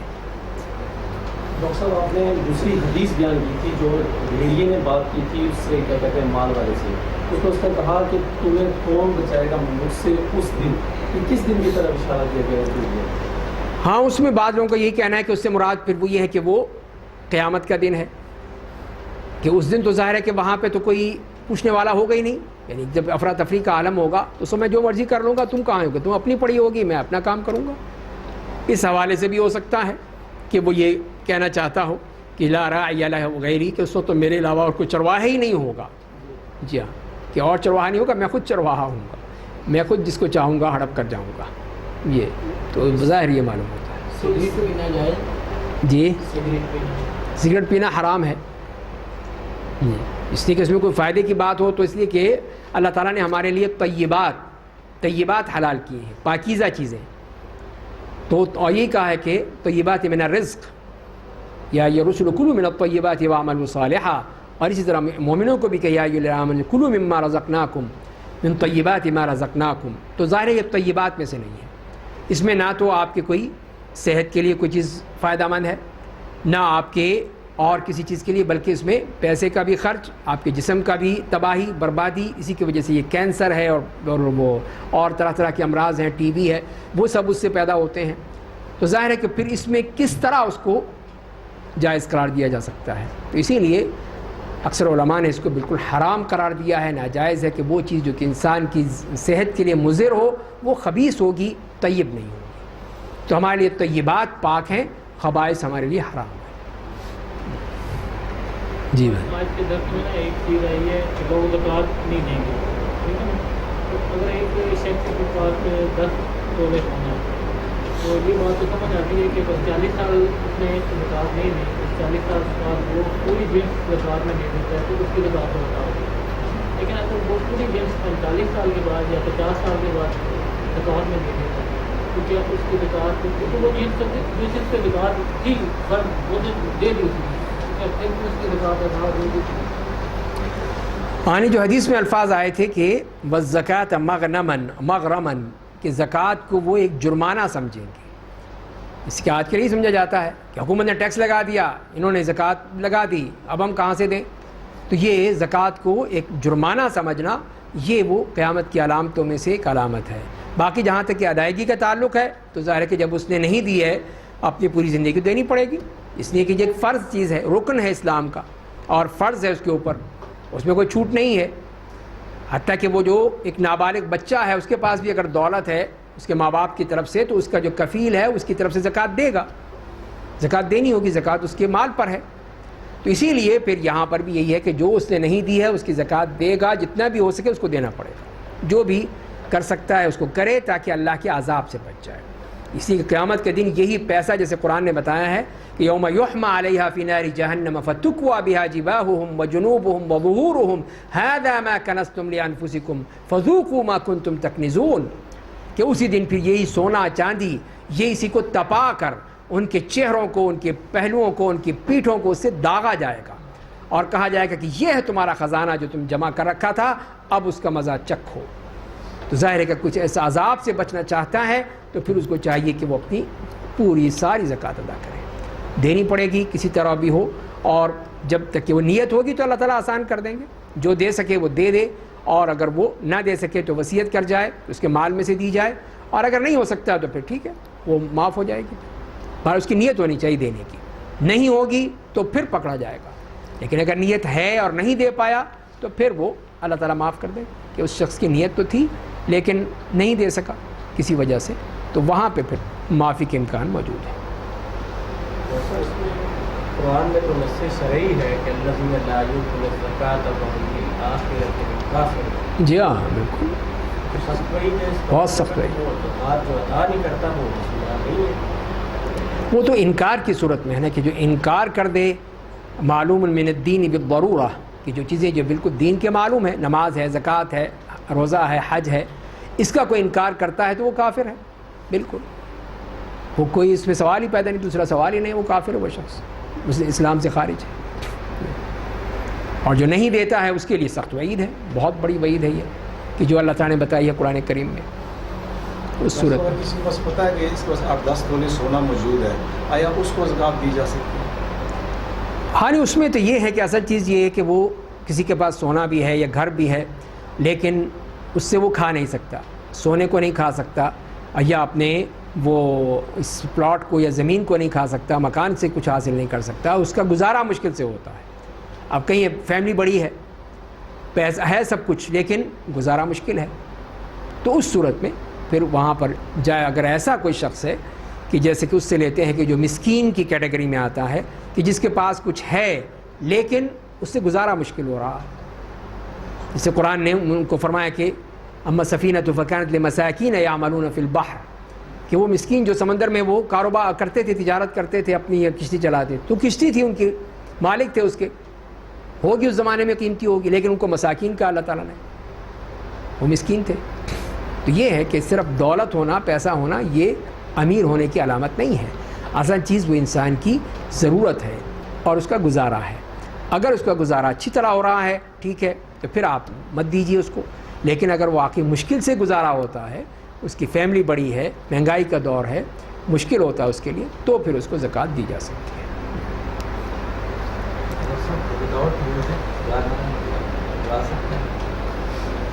ہاں نہیں، وہ شعر و شاعری ہے، اور وہ یعنی کہ بغیر میوزک کے اگر گانا ہو تو ٹھیک ہے. اگر کوئی اس طرح کا شوق ہے تو اس میں کوئی حرج نہیں ہے، بشرطے کہ وہ جو شعر و شاعری ہو وہ پاک ہو، وہ پاکیزہ ہونا چاہیے، طیبات میں سے ہونی چاہیے، خبائث میں سے نہیں ہونی چاہیے. تو جو پاکیزہ وہ ہے، تو وہ خود نبی کے وسلم نے پسند فرمایا. حسان کی شاعری تھی، حضرت عبداللہ بن رواحہ کی شاعری تھی، حضرت کعب ابن مالک تھے، شاعر تھے. تو یہ صحابہ کرام میں وہ شاعری ظاہر ہے وہ آپ کے سامنے پڑھتے تھے، تو یہ پڑھی جاتی تھی. تو اس لیے وہ چیز جائز ہوگی جو اپنی حد تک ہے، لیکن جہاں حد سے بڑھ جائے وہ چیز حرام ہے، ناجائز ہے. اور وہ لبید ابن ربیع ایک شاعر تھے جاہلیت کے، وہ ان کا شعر خود نبی کریم صلی اللہ علیہ وسلم فرمایا کہ علی کل شیء ما خلی اللہ باطل زائل. ان سے کہا گیا کہ اب آپ کچھ شعر کہیں، کہ اب کہوں اس قرآن کے بعد؟ نہیں، اب میں نہیں کہوں، بند. اب قرآن آ چکا ہے، قرآن جیسا عرفہ و اعلیٰ مرتبہ، اتنا اونچا مقام کا کلام، اب اس کے بعد میں شاعری کروں؟ نہیں، اب نہیں ہو سکتا. تو یہ ہے کہ وہ تو اس کلام کو مانتے تھے.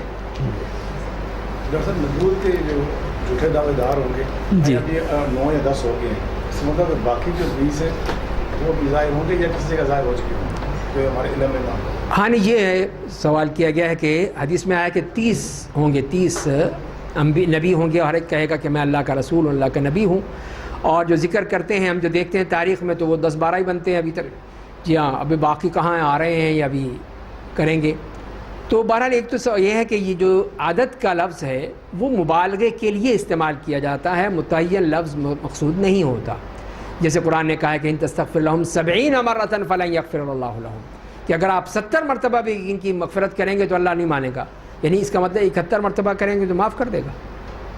نہیں، اس کا مطلب یہ کہ یہ مبالغے کے لیے ہے، کہ یہ چاہے کتنی مرتبہ آپ ان کے لیے مغفرت کریں، منافقوں کے لیے اللہ تعالیٰ معاف نہیں کرے گا، چاہے 70 ہو، 80 ہو، 90 ہو، 100 ہو.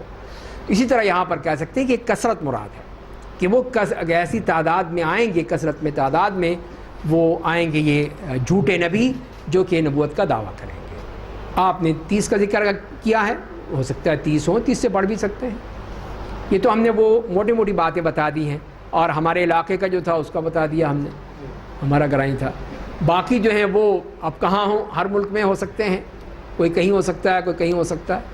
تو وہ اگر پوری آپ دنیا کی تاریخ یاد کریں، ابھی کچھ دن پہلے وہ امریکہ میں جو تھا ایک، جس نے وہ 19 کا فتنہ شروع کیا تھا، وہ اس نے بھی بعد میں امریکہ جا کے اس نے وہاں پہ نبوت کا دعویٰ کر دیا تھا کہ میں نبی ہوں، اور میں اس کے کس الیکٹرانک ایج کا نبی ہوں. آج کل کی دنیا تو الیکٹرانک ہے، کمپیوٹر کا دور ہے، کمپیوٹر ایج ہے، اس کا نبی میں ہوں. تو وہاں نبوت کا دعویٰ کر دیا، اور پھر اللہ جزائے خیر دے ایک مسلمان کو، اس نے اس کا چھٹی کر دی. اس کی فرض ہے. اچھا جناب. چلیے اجازان ہو گئی. اللہ تعالیٰ ہمیں کل انشاءاللہ پھر علامات کبریٰ پہ بات کریں.